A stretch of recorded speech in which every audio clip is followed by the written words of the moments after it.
السلام عليكم ورحمة الله وبركاته. بسم الله الرحمن الرحيم. الحمد لله رب العالمين.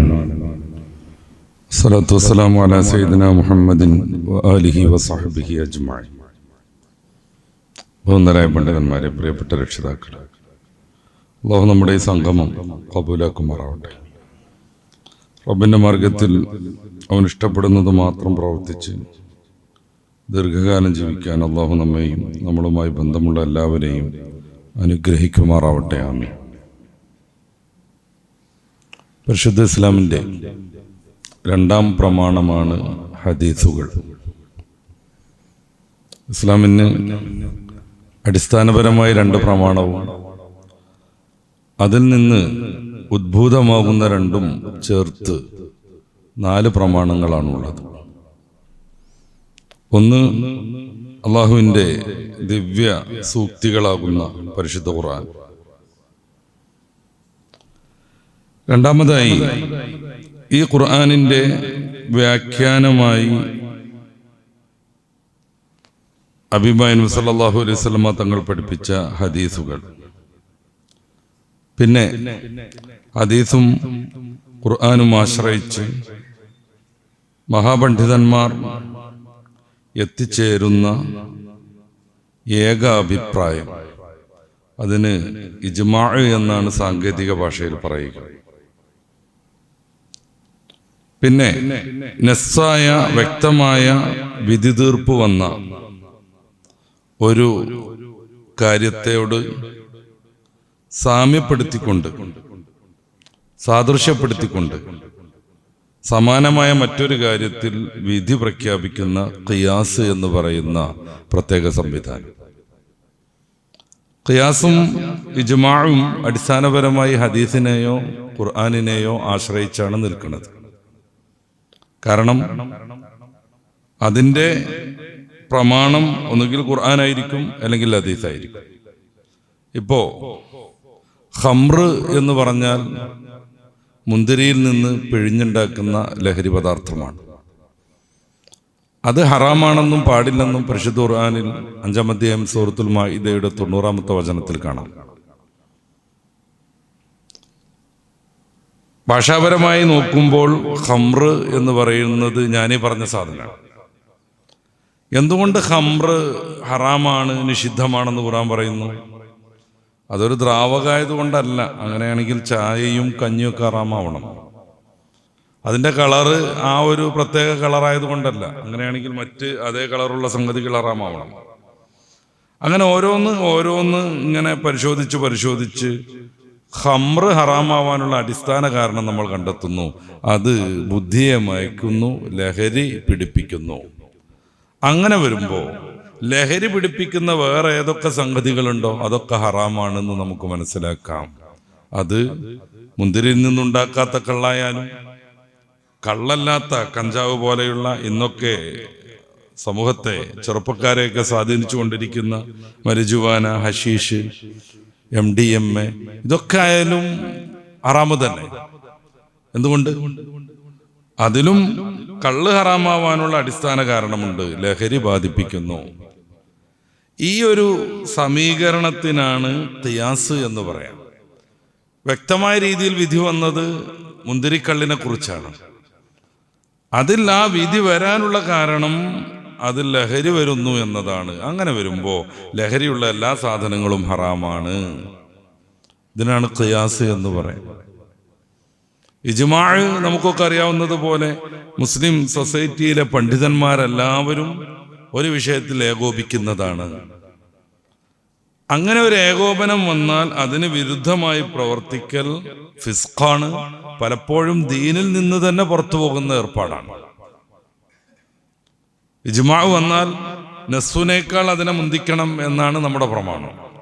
എന്നുവെച്ചാൽ എല്ലാ പണ്ഡിതന്മാരും ഏകോപിച്ചൊരഭിപ്രായം ഒരു വിഷയത്തിൽ പറഞ്ഞാൽ അതിന് വിരുദ്ധമെന്ന് തോന്നുന്ന വല്ല ഹദീസോ ആയത്തോ ഒക്കെ കണ്ടിട്ടുണ്ടെങ്കിൽ ഈ ഇജ്മാഇനാണ് പ്രാധാന്യം. അത് ആയത്തിന് പ്രാധാന്യം ഇല്ലാത്തത് കൊണ്ടല്ല. ഇജ്മാഇനും ആയത്തോ ഹദീസോ ആയ ഒരു തെളിവ് അടിസ്ഥാനപരമായി ഉണ്ടാകും. പിന്നെ ആ ആയത്ത് അല്ലെങ്കിൽ വിരുദ്ധമെന്ന് തോന്നുന്ന ഹദീസ്, അതിൻ്റെ ആശയം നമ്മൾ മനസ്സിലാക്കിയത് തന്നെയാണോ അല്ലേ? അങ്ങനെ ചർച്ചയ്ക്ക് പ്രസക്തിയുണ്ട്. ഈ ഉമ്മത്തിലെ എല്ലാ പണ്ഡിതന്മാരും ഏകോപിച്ച് ഇങ്ങനെ ഒരു അർത്ഥം പറയുമ്പോൾ അതിനാണ് കൂടുതൽ സാധ്യത. അതുകൊണ്ടാണ് നസ്സുനേക്കാളും ഇജ്മാഉ മുന്തിക്കപ്പെടണം എന്ന് നമ്മുടെ അടിസ്ഥാന ശാസ്ത്ര ഗ്രന്ഥങ്ങളിൽ പഠിപ്പിക്കുന്നത്. അള്ളാഹുവിന്റെ കലാമാവുന്ന ഖുർആനെ കുറിച്ച് നമുക്കറിയാം. യാതൊരു കലർക്കുമില്ലാതെ, മാറ്റത്തിരുത്തലില്ലാതെ കൃത്യമായ രീതിയിൽ അത് നമ്മിലേക്ക് എത്തിച്ചേർന്നു. രണ്ടാം പ്രമാണമാകുന്ന പരിശുദ്ധമായ ഹദീസുകളെ കുറിച്ച് പിൽക്കാലത്ത് ചില സ്വാർത്ഥ താല്പര്യങ്ങൾക്ക് വേണ്ടി ചില ആളുകളും ചില സംഘങ്ങളും ചില എതിരഭിപ്രായങ്ങൾ പറഞ്ഞു തുടങ്ങി. അതാണിന്ന് നമ്മുടെ വിഷയത്തിന്റെ ചർച്ചയുടെ മർമ്മം. ഹദീസ് സ്വീകാര്യമല്ല എന്നൊരു വാദം പലപ്പോഴായി നമ്മുടെ കേരളക്കടയിലും കേട്ടിട്ടുണ്ട്. നമുക്ക് ആ ചരിത്രത്തിലേക്ക് വരാം. അതിന്റെ മുന്നേ ഹദീസ് എന്നാൽ എന്താണെന്ന് നമുക്കറിയാം. ഹബീബായ നബി സല്ലല്ലാഹു അലൈഹി വസല്ലം തങ്ങളുടെ വാക്ക്, പ്രവർത്തികൾ, അവിടുന്ന് നൽകിയ അംഗീകാരങ്ങൾ എന്ന് വെച്ചാൽ നബി തങ്ങളുടെ സാന്നിധ്യത്തിൽ ഒരാൾ എന്തോ ഒരു പ്രവർത്തനം നടത്തുന്നു, നബി അതിനെ നിരോധിക്കുന്നില്ല. ഇതാണ് ഈ അംഗീകാരങ്ങൾ, തഖ്രീറാത്തുകൾ എന്ന് പറയുന്നത്. ഈ മൂന്നും ചേരുന്നതാണ് അടിസ്ഥാനപരമായി ഹദീസ് എന്ന് പറയുന്നത്. കുറച്ചുകൂടെ വിശാലാർത്ഥത്തിൽ ഹദീസിനെ പഠിക്കുകയാണെങ്കിൽ നബി സല്ലല്ലാഹു അലൈഹി വസല്ലം തങ്ങളുടെ ഖുലുഖ്, അവിടുത്തെ സ്വഭാവ വിശേഷണങ്ങൾ, ഖൽഖ്, അവിടുത്തെ സൃഷ്ടി പ്രത്യേകതകൾ, നബി തങ്ങളുടെ കളർ എന്തായിരുന്നു, നീളം എത്രയായിരുന്നു, നബി സല്ലല്ലാഹു അലൈഹി വസല്ലം തങ്ങൾക്ക് എത്ര താടി രോമങ്ങൾ നിറച്ചിരുന്നു, ഇതിന് ഷമായിലെന്നും പറയും. ഇങ്ങനെയുള്ള നബിതങ്ങളുടെ സൃഷ്ടിപരമായ വിശേഷണങ്ങൾ പറയുന്നതും, ഖുലുഖ് നബിതങ്ങളുടെ സ്വഭാവ വൈശിഷ്ട്യങ്ങൾ പറയുന്നതും, അവിടുത്തെ ചരിത്രം, സീറ, ഇതെല്ലാം വിശാലാർത്ഥത്തിൽ ഹദീസ് എന്ന പ്രയോഗത്തിൽ ഉൾക്കൊള്ളും. ഹദീസ് എന്ന് പറഞ്ഞാൽ ഭാഷാപരമായ വർത്താനം എന്നാണ് അർത്ഥം, നമുക്കറിയാം. അപ്പൊ കൂടുതൽ ഹദീസുകളും നബിതങ്ങളുടെ വാക്കുകളാണ്, പിന്നീട് അവിടുത്തെ പ്രവർത്തികളാണ്, പിന്നീട് അവിടുത്തെ അംഗീകാരങ്ങളാണ്. പരിശുദ്ധ റസൂലിന്റെ വാക്കും പ്രവൃത്തിയും അംഗീകാരങ്ങളും ഇസ്ലാമിലെ രണ്ടാമത്തെ പ്രമാണമാണെന്ന് മുസ്ലിം ലോകം നബിതങ്ങളുടെ കാലം മുതൽ ഇന്ന് വരെയും അംഗീകരിച്ചു വരുന്നതാണ്. എന്തുകൊണ്ടെന്നാൽ പരിശുദ്ധ ദീനുമായി കടന്നു വന്നത് നബി സല്ലല്ലാഹു അലൈഹി വസല്ലം തങ്ങളാണ്. ആ ദീനിന്റെ വിശദീകരണം അല്ലാഹു സുബ്ഹാനഹു വ തആല ഹബീബായ നബിതങ്ങളെ ഏൽപ്പിച്ചതുമാണ്. നബിതങ്ങളുടെ വാക്ക്, പ്രവൃത്തി, അംഗീകാരങ്ങൾ എന്ന് പറഞ്ഞാൽ ഈ ഖുർആന്റെ വിശദീകരണമാണ്. അതില്ലാതെ ഖുർആനെ നേരാവണ്ണം മനസ്സിലാക്കാൻ നമുക്ക് സാധ്യമല്ല, ആർക്കും സാധ്യമല്ല. അതുകൊണ്ട് പരിശുദ്ധ ഇസ്ലാമിന്റെ ഏറ്റവും പ്രാധാന്യമുള്ള മൗലികമായ ഒരു ഭാഗമാണ് ഹദീസ്. എന്തിനതിനെതിരെയുള്ള നിഷേധം തലപ്പൊക്കി എന്നത് ദീർഘമായി പറയേണ്ടതാണ്. ഹ്രസ്വമായി ഞാൻ സംഗ്രഹിക്കാൻ ശ്രമിക്കാം. പലരുടെയും സ്വാർത്ഥ താല്പര്യങ്ങൾക്ക് ഹദീസുകൾ വിരുദ്ധമാകുമ്പോൾ ഹദീസ് നിഷേധം എന്ന ഒരു മനോഹരമായ ഏർപ്പാടിലേക്ക് അവർ മാറുകയാണ്. മനോഹരം എന്ന് ഞാൻ ബോധപൂർവം പ്രയോഗിച്ചതാണ്. പലർക്കും അങ്ങനെ തോന്നുകയാണ്, ഞാനൊരു വലിയ സംഭവമാണെന്ന് തോന്നുകയാണ്. നമ്മുടെ നാട്ടിലൊക്കെ ഉണ്ട് അങ്ങനെ ചില പുതിയ മഹർഷിമാരും സ്വാമിമാരും ഒക്കെ. പേര് ഇസ്ലാമിൻ്റെതാണെങ്കിലും നമുക്ക് അങ്ങോട്ട് കടന്നു വരണം.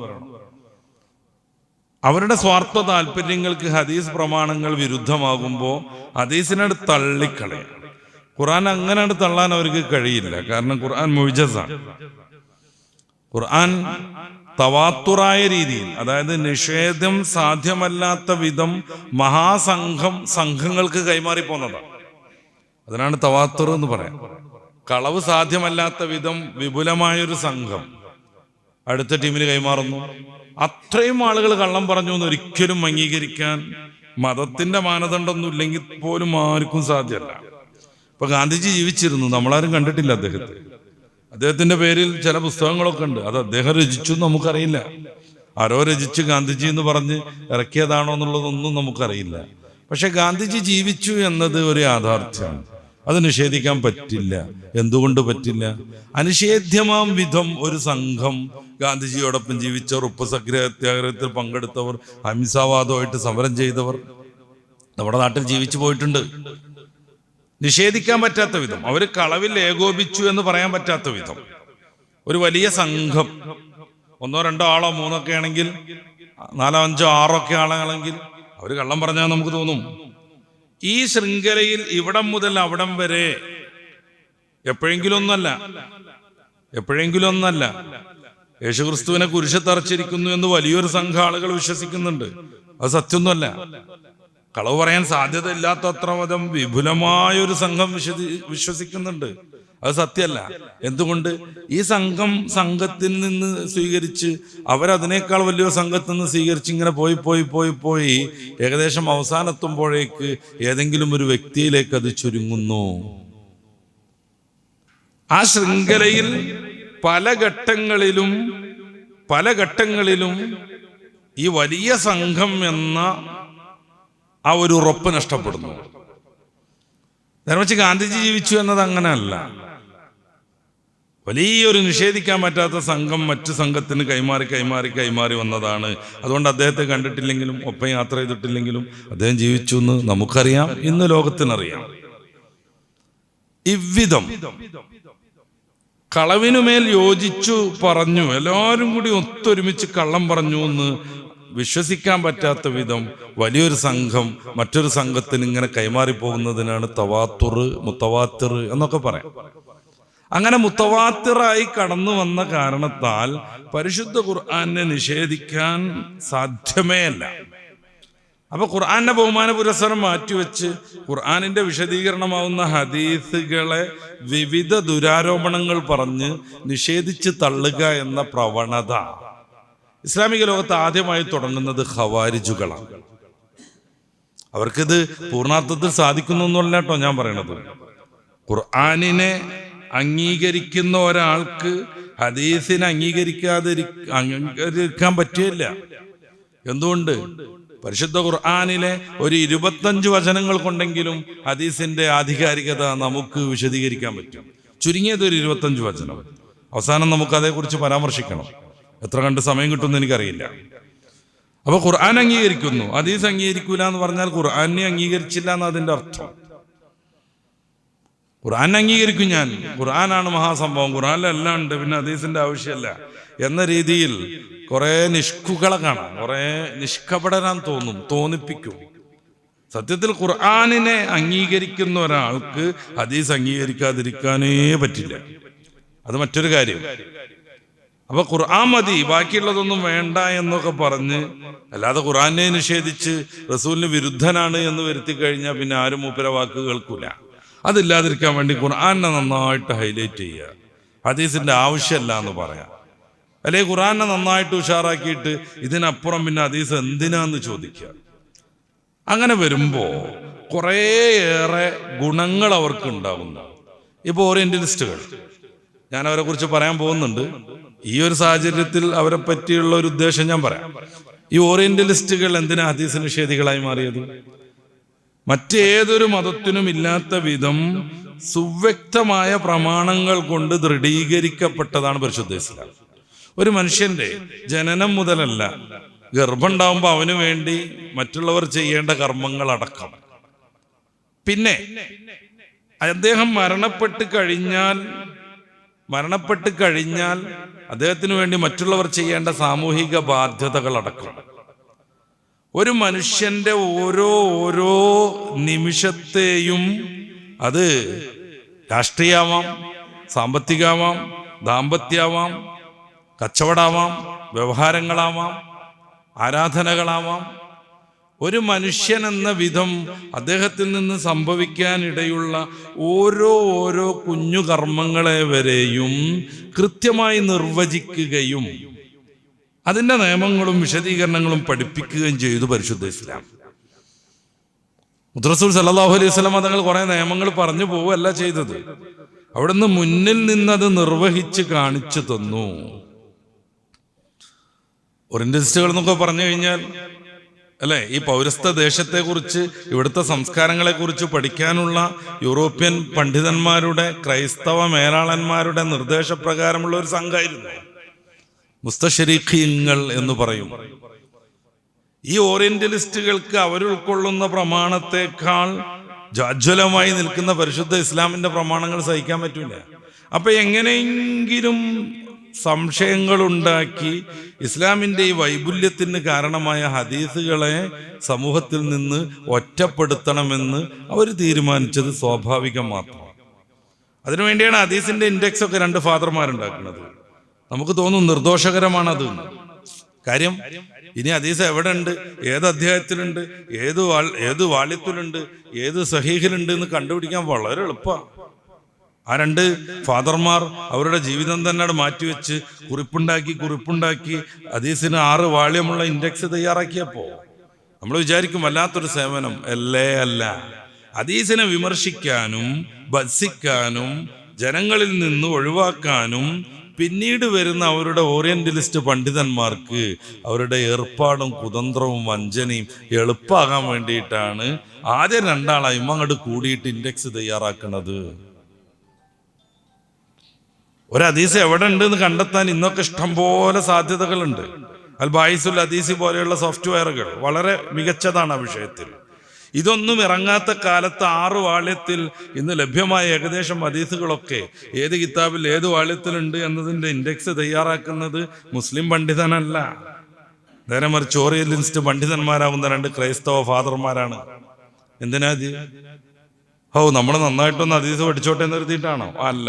പിൽക്കാലത്ത് വരുന്ന അവരുടെ പണ്ഡിതന്മാർക്ക് ഹദീസിനെ വിമർശിക്കാനുള്ള സൗകര്യം ഉണ്ടാവാൻ വേണ്ടി 2 ആളുകൾ അവരുടെ ആയുസ് അതിനോട് മാറ്റിവെക്കുക. അപ്പൊ ഇത്തരം ലക്ഷ്യങ്ങൾക്ക് വേണ്ടിയാണ് വളരെ വിശുദ്ധവും വളരെ പ്രൗഢവും പ്രാമാണികവുമായ ഹദീസിനെ ഇസ്ലാം വിരോധികൾ നിഷേധിച്ചു വന്നത്. നമ്മൾ ആലോചിച്ച് നോക്ക്, ഒരു മനുഷ്യന്റെ വാക്കും പ്രവൃത്തിയും അംഗീകാരങ്ങളും ലോകത്തിലേക്ക് കൈമാറിപ്പോകാൻ, പരക്കാൻ, പഠിക്കാൻ വിവിധങ്ങളായ ഉപശാഖകളുള്ള ഒരു വിശാലമായ വിജ്ഞാനശാഖ രൂപപ്പെടുക. റസൂലുള്ളാഹി സ്വല്ലല്ലാഹു അലൈഹി വസല്ലം തങ്ങളുടെ ജീവിതത്തിലല്ലാതെ അത് സാധ്യമല്ല, കാണാൻ കഴിയില്ല. വിശദീകരിച്ച് പറയേണ്ട ഒരു കാര്യമാണ്. നമ്മുടെ അടുത്ത കാലത്തൊക്കെ ജീവിച്ച എത്ര മഹാന്മാരും നേതാക്കളും ഉണ്ടായിപ്പോയിട്ടുണ്ട്. അവരുടെ എല്ലാ വാക്യങ്ങളും രേഖയിൽ വന്നോ? അവരുടെ എല്ലാ പ്രവർത്തനങ്ങളും നമുക്കൊന്ന് പഠിക്കാൻ പറ്റുമോ? അവരെന്തൊക്കെ ചെയ്തു എന്നത് അവരുടെ അനുയായികൾക്ക് പോലും അനുകരിക്കാൻ സാധ്യമാണോ? ഇല്ല, സാധ്യമല്ല. നമ്മളിതൊരു വിമർശനമായിട്ട് പറയല്ല, നമ്മളാ കാര്യം സമൂഹം മനസ്സിലാക്കണം. ഹദീസിന്റെ പ്രാമാണികതയുടെ, അള്ളാഹു പരിശുദ്ധ ദീനിന്റെ വൈപുല്യത്തിന്, പ്രചാരണത്തിന് അവിടുന്ന് അള്ളാഹു നിർവഹിച്ചു തന്ന, അള്ളാഹു നടപ്പിലാക്കിയ ചില രീതികളെയും ക്രമങ്ങളെയും നമ്മൾ പഠിക്കണം. കച്ചവടത്തെ കുറിച്ച് പറഞ്ഞാൽ അഭിമായ നിബിധങ്ങൾ മാതൃക കാണിച്ചു തന്നു. ആരാധനകൾ അവിടുന്ന് മാതൃക കാണിച്ചു. ലൈംഗിക ജീവിതം മാതൃക കാണിച്ചു. ദാമ്പത്യം മാതൃക കാണിച്ചു. യുദ്ധം അവിടുന്ന് മുന്നിലുണ്ട്. ഭരണം, എങ്ങനെയാണ് ഒരാൾ ഭരിക്കേണ്ടത്, തിയറി പറഞ്ഞില്ല, പറയുക മാത്രം ചെയ്തില്ല, പിന്നെ അവിടുന്ന് അത് നടപ്പിലാക്കി കാണിച്ചു തന്നു. കൃഷി, ബിസിനസ്, ഒരു രക്ഷിതാവെന്ന വിധം, എങ്ങനെയാണ് മക്കളെ വളർത്തേണ്ടത്, എങ്ങനെയാണ് ഒരു ഭർത്താവായി ജീവിക്കേണ്ടത്, മനുഷ്യനായി ബന്ധപ്പെട്ട കാര്യങ്ങൾ, അതൊക്കെ. ഇതിന്റെ അപ്പുറമൊന്നും ഇനി വരാനില്ല. എല്ലായിടത്തും ഹബീബായ നബി സല്ലല്ലാഹു അലൈഹി വസല്ലമ തങ്ങൾ കുറെ തിയറി പറഞ്ഞു മാറി നിൽക്കാതെ മാതൃക കാണിച്ചു തന്നു. ഒരു ഹദീസ് നിഷേധത്തിനൊക്കെ വേണ്ടി ജീവിതം മാറ്റിവെച്ച ഓറിയന്റലിസ്റ്റ് പണ്ഡിതന്മാർ അംഗീകരിക്കുന്ന ദൈവവും അവരുടെ മഹാനുക്കായ യേശു ക്രിസ്തുവിനെ കുറിച്ചൊന്ന് ആലോചിച്ച് നോക്കൂ. കച്ചവടം അദ്ദേഹം നടത്തിയിട്ടുണ്ടോ? ഇല്ല. എങ്ങനെയാണ് ദാമ്പത്യം പഠിക്കുക? അദ്ദേഹം പെണ്ണിട്ടിട്ടില്ല. എങ്ങനെയാണ് യുദ്ധ നിയമങ്ങൾ യേശുവിൻ്റെത് ഒരാൾ അനുകരിക്കുക? അദ്ദേഹം യുദ്ധം ചെയ്തിട്ടില്ല. എങ്ങനെ ഒരു ഭരണം നടത്തേണ്ടത്? മൂപ്പരിക്ക് ആ പരിപാടി ഉണ്ടായില്ലായിരുന്നു. നോക്കുങ്ങള്, ഇങ്ങനെ വരുമ്പോ പരിശുദ്ധ റസൂൽ സ്വല്ലല്ലാഹു അലൈഹി വസല്ലമ തങ്ങളുടെ നിയമങ്ങളും കൽപ്പനകളും വാക്കുകളും അംഗീകാരങ്ങളും പ്രവൃത്തിയും ലോകത്ത് കൃത്യമായി അതിവിപുലായി. അഹ്മദ് നമ്പർ തങ്ങൾ 10 ലക്ഷം ഹദീസ് കാണാതെ പഠിച്ചിട്ടുണ്ട്. 10 ലക്ഷം. സ്റ്റാലിന്റെ എത്ര വാക്കുകൾ അനുയായികൾ കാണാതെ പഠിച്ചു? ലെനിന്റെ, ക്രൂച്ചേവിന്റെ എത്ര വാക്കുകൾ അനുയായികൾ കാണാതെ പഠിച്ചു? ഗാന്ധിജിയുടെ എത്ര വാക്കുകൾ നമ്മൾ കാണാതെ പഠിച്ചു? 10 ലക്ഷം ഹദീസുകൾ അഹ്മദ് ബിൻ ഹംബൽ തങ്ങൾ കാണാതെ പഠിച്ചിട്ടുണ്ട്. ഇമാം ബുഖാരി തങ്ങൾ സ്വഹീഹൊക്കെ ഉണ്ടാക്കുന്നത് ലക്ഷക്കണക്കിന് ഹദീസുകളിൽ നിന്ന് കടഞ്ഞെടുത്താണ്. അവിടത്തേക്ക് 4 ലക്ഷത്തോളം ഹദീസ് കാണാതെ അറിയുമായിരുന്നു. ഇത്രമേൽ വിപുലമായ രീതിയിൽ പരിശുദ്ധ ഇസ്ലാമിന്റെ 2ാം പ്രമാണം മികച്ചു നിൽക്കുമ്പോ അതിനെ എങ്ങനെങ്കിലൊക്കെ ഒന്ന് വിശ്വാസികളുടെ മനസ്സിൽ നിന്ന് ഉപേക്ഷിക്കൽ ഇസ്ലാം വിമർശകരുടെ ആവശ്യമാണ്. അതിന് നിന്നുകൊടുത്ത് തുള്ളിക്കളിച്ചുകൊണ്ടിരിക്കുന്ന കുറെ മുസ്ലിം പേരുകാരും നമ്മുടെ കേരളത്തിലുണ്ട്, ലോകത്തിന്റെ വിവിധ ഭാഗങ്ങളിലുണ്ട്. സൂചിപ്പിച്ചതുപോലെ ആദ്യമായി ഹദീസ് നിഷേധം ലോകത്ത് കൊണ്ടുവന്നത് ഖവാരിജുകളായിരുന്നു. ഖവാരിജുകൾ എന്ന് പറഞ്ഞാൽ നമുക്കറിയാം. ഖവാരിജുകളെ കുറിച്ച് ഹബീബായ നബി സല്ലല്ലാഹു അലൈഹി വസല്ലമ തങ്ങൾ പറഞ്ഞത് കിലാബുൽ ജന്ന എന്നാണ്, നരകത്തിലെ നായ്ക്കളെന്ന്. അബ്ദുല്ലാഹി ഇബ്നു മസ്ഊദ് തങ്ങൾ പറയുന്നുണ്ട്, ഖവാരിജുകൾപ്പെട്ട കുറെ ആളുകളെ കൊന്ന് അവർക്കെതിരെയുള്ള ഇസ്ലാമിക ശിക്ഷാ നടപടി നടത്തിയത് അലിയാർ തങ്ങളുടെ കാലത്ത് നടത്തിയത് ഇബ്നു മസ്ഊദ് തങ്ങൾ കാണുന്ന ഒരു രംഗമുണ്ട്. ഇതെന്താന്ന് ചോദിക്കുന്നു അദ്ദേഹം. അപ്പൊ പറയാണ്, അത് ഖവാരിജിങ്ങളാണ്. ഇതിനെതിരെ, ഭരണകൂടത്തിനെതിരെ, രാഷ്ട്രീയ പ്രക്ഷോഭങ്ങൾക്കൊക്കെ നേതൃത്വം കൊടുത്തപ്പോ അവർക്കെതിരെ ശിക്ഷ നടപ്പിലാക്കിയതാണ്. ആ സമയത്ത് മഹാനുഭാവം പറയുന്നുണ്ട്, കിലാബുൽ ജന്ന, കിലാബുൽ ജന്ന, കിലാബുൽ ജന്ന, കിലാബുന്നാർ. അങ്ങനെയാണ്, നരകത്തിലെ നായകൾ ഇവരെ പറ്റി പറയണം. അപ്പൊ ശ്രോതാക്കൾ ചോദിച്ചത് നിങ്ങളെ അഭിപ്രായമാണോ? അവിടുന്ന് പറഞ്ഞു, അല്ല, എന്റെ ഹബീബായ നബിയിൽ നിന്ന് ഈ വാക്ക് ഞാൻ കേട്ടു. എണ്ണി പറയാം, 1 വട്ടം കേട്ടു. നിങ്ങൾ നിഷേധിക്കരുത്, 2 വട്ടം കേട്ടു, 3 വട്ടം കേട്ടു. ചെവിയിൽ ഇങ്ങനെ വെച്ചിട്ടാണ് അവര് പറയുന്നത്. ഞാനിതുകൊണ്ട് 5 വട്ടം കേട്ടു, 7 വട്ടം കേട്ടു. അതിന്റെ തീവ്രത സമൂഹത്തിന് ബോധ്യപ്പെടുത്താൻ അങ്ങനെയാണ് അദ്ദേഹം ഒരു സമീപനം ചെയ്യുന്നത്, നടത്തുന്നത്. അപ്പോ വിധികർത്തൃത്വം അള്ളാഹു മാത്രമേ ചെയ്യാൻ പാടുള്ളൂ. അലി ബിൻ അബീ ത്വാലിബ് ഇസ്ലാം എന്ന് പുറത്തുപോയി. എന്തേ കാര്യം? മൂപ്പര് വിധി തീരുമാനം സിഫീൻ യുദ്ധവും ജമൽ യുദ്ധമൊക്കെ പരിഹരിക്കാൻ മധ്യസ്ഥന്മാരെ ഏൽപ്പിച്ചു എന്ന വാദം പറഞ്ഞിട്ടാണ് ഖവാരിജുകൾ രംഗത്ത് വന്നത്. നബി സല്ലല്ലാഹു അലൈഹി വസല്ലം തങ്ങൾ അവരെ കുറിച്ച് പ്രവചിച്ചിട്ടുണ്ട്. ഒരു ടീം വരും, അവരുടെ നിസ്കാരം കാണുമ്പോൾ നിങ്ങളെ നിസ്കാരം ഒന്നുമല്ല, അവരുടെ ഖുർആൻ പാരായണം കേൾക്കുമ്പോൾ നിങ്ങളതൊന്നുമല്ല, അവരുടെ ദീനിനോടുള്ള കൂറും പ്രതിപത്തിയും കാണുമ്പോൾ നിങ്ങളൊന്നും ചെയ്തില്ലെന്ന് തോന്നിപ്പോകും. പക്ഷേ ഈ വില്ലിൽ നിന്ന് അമ്പ് തെറിച്ചു പോകുന്നത് പോലെ അവർ ദീനിൽ നിന്ന് തെറിച്ചു പോകും.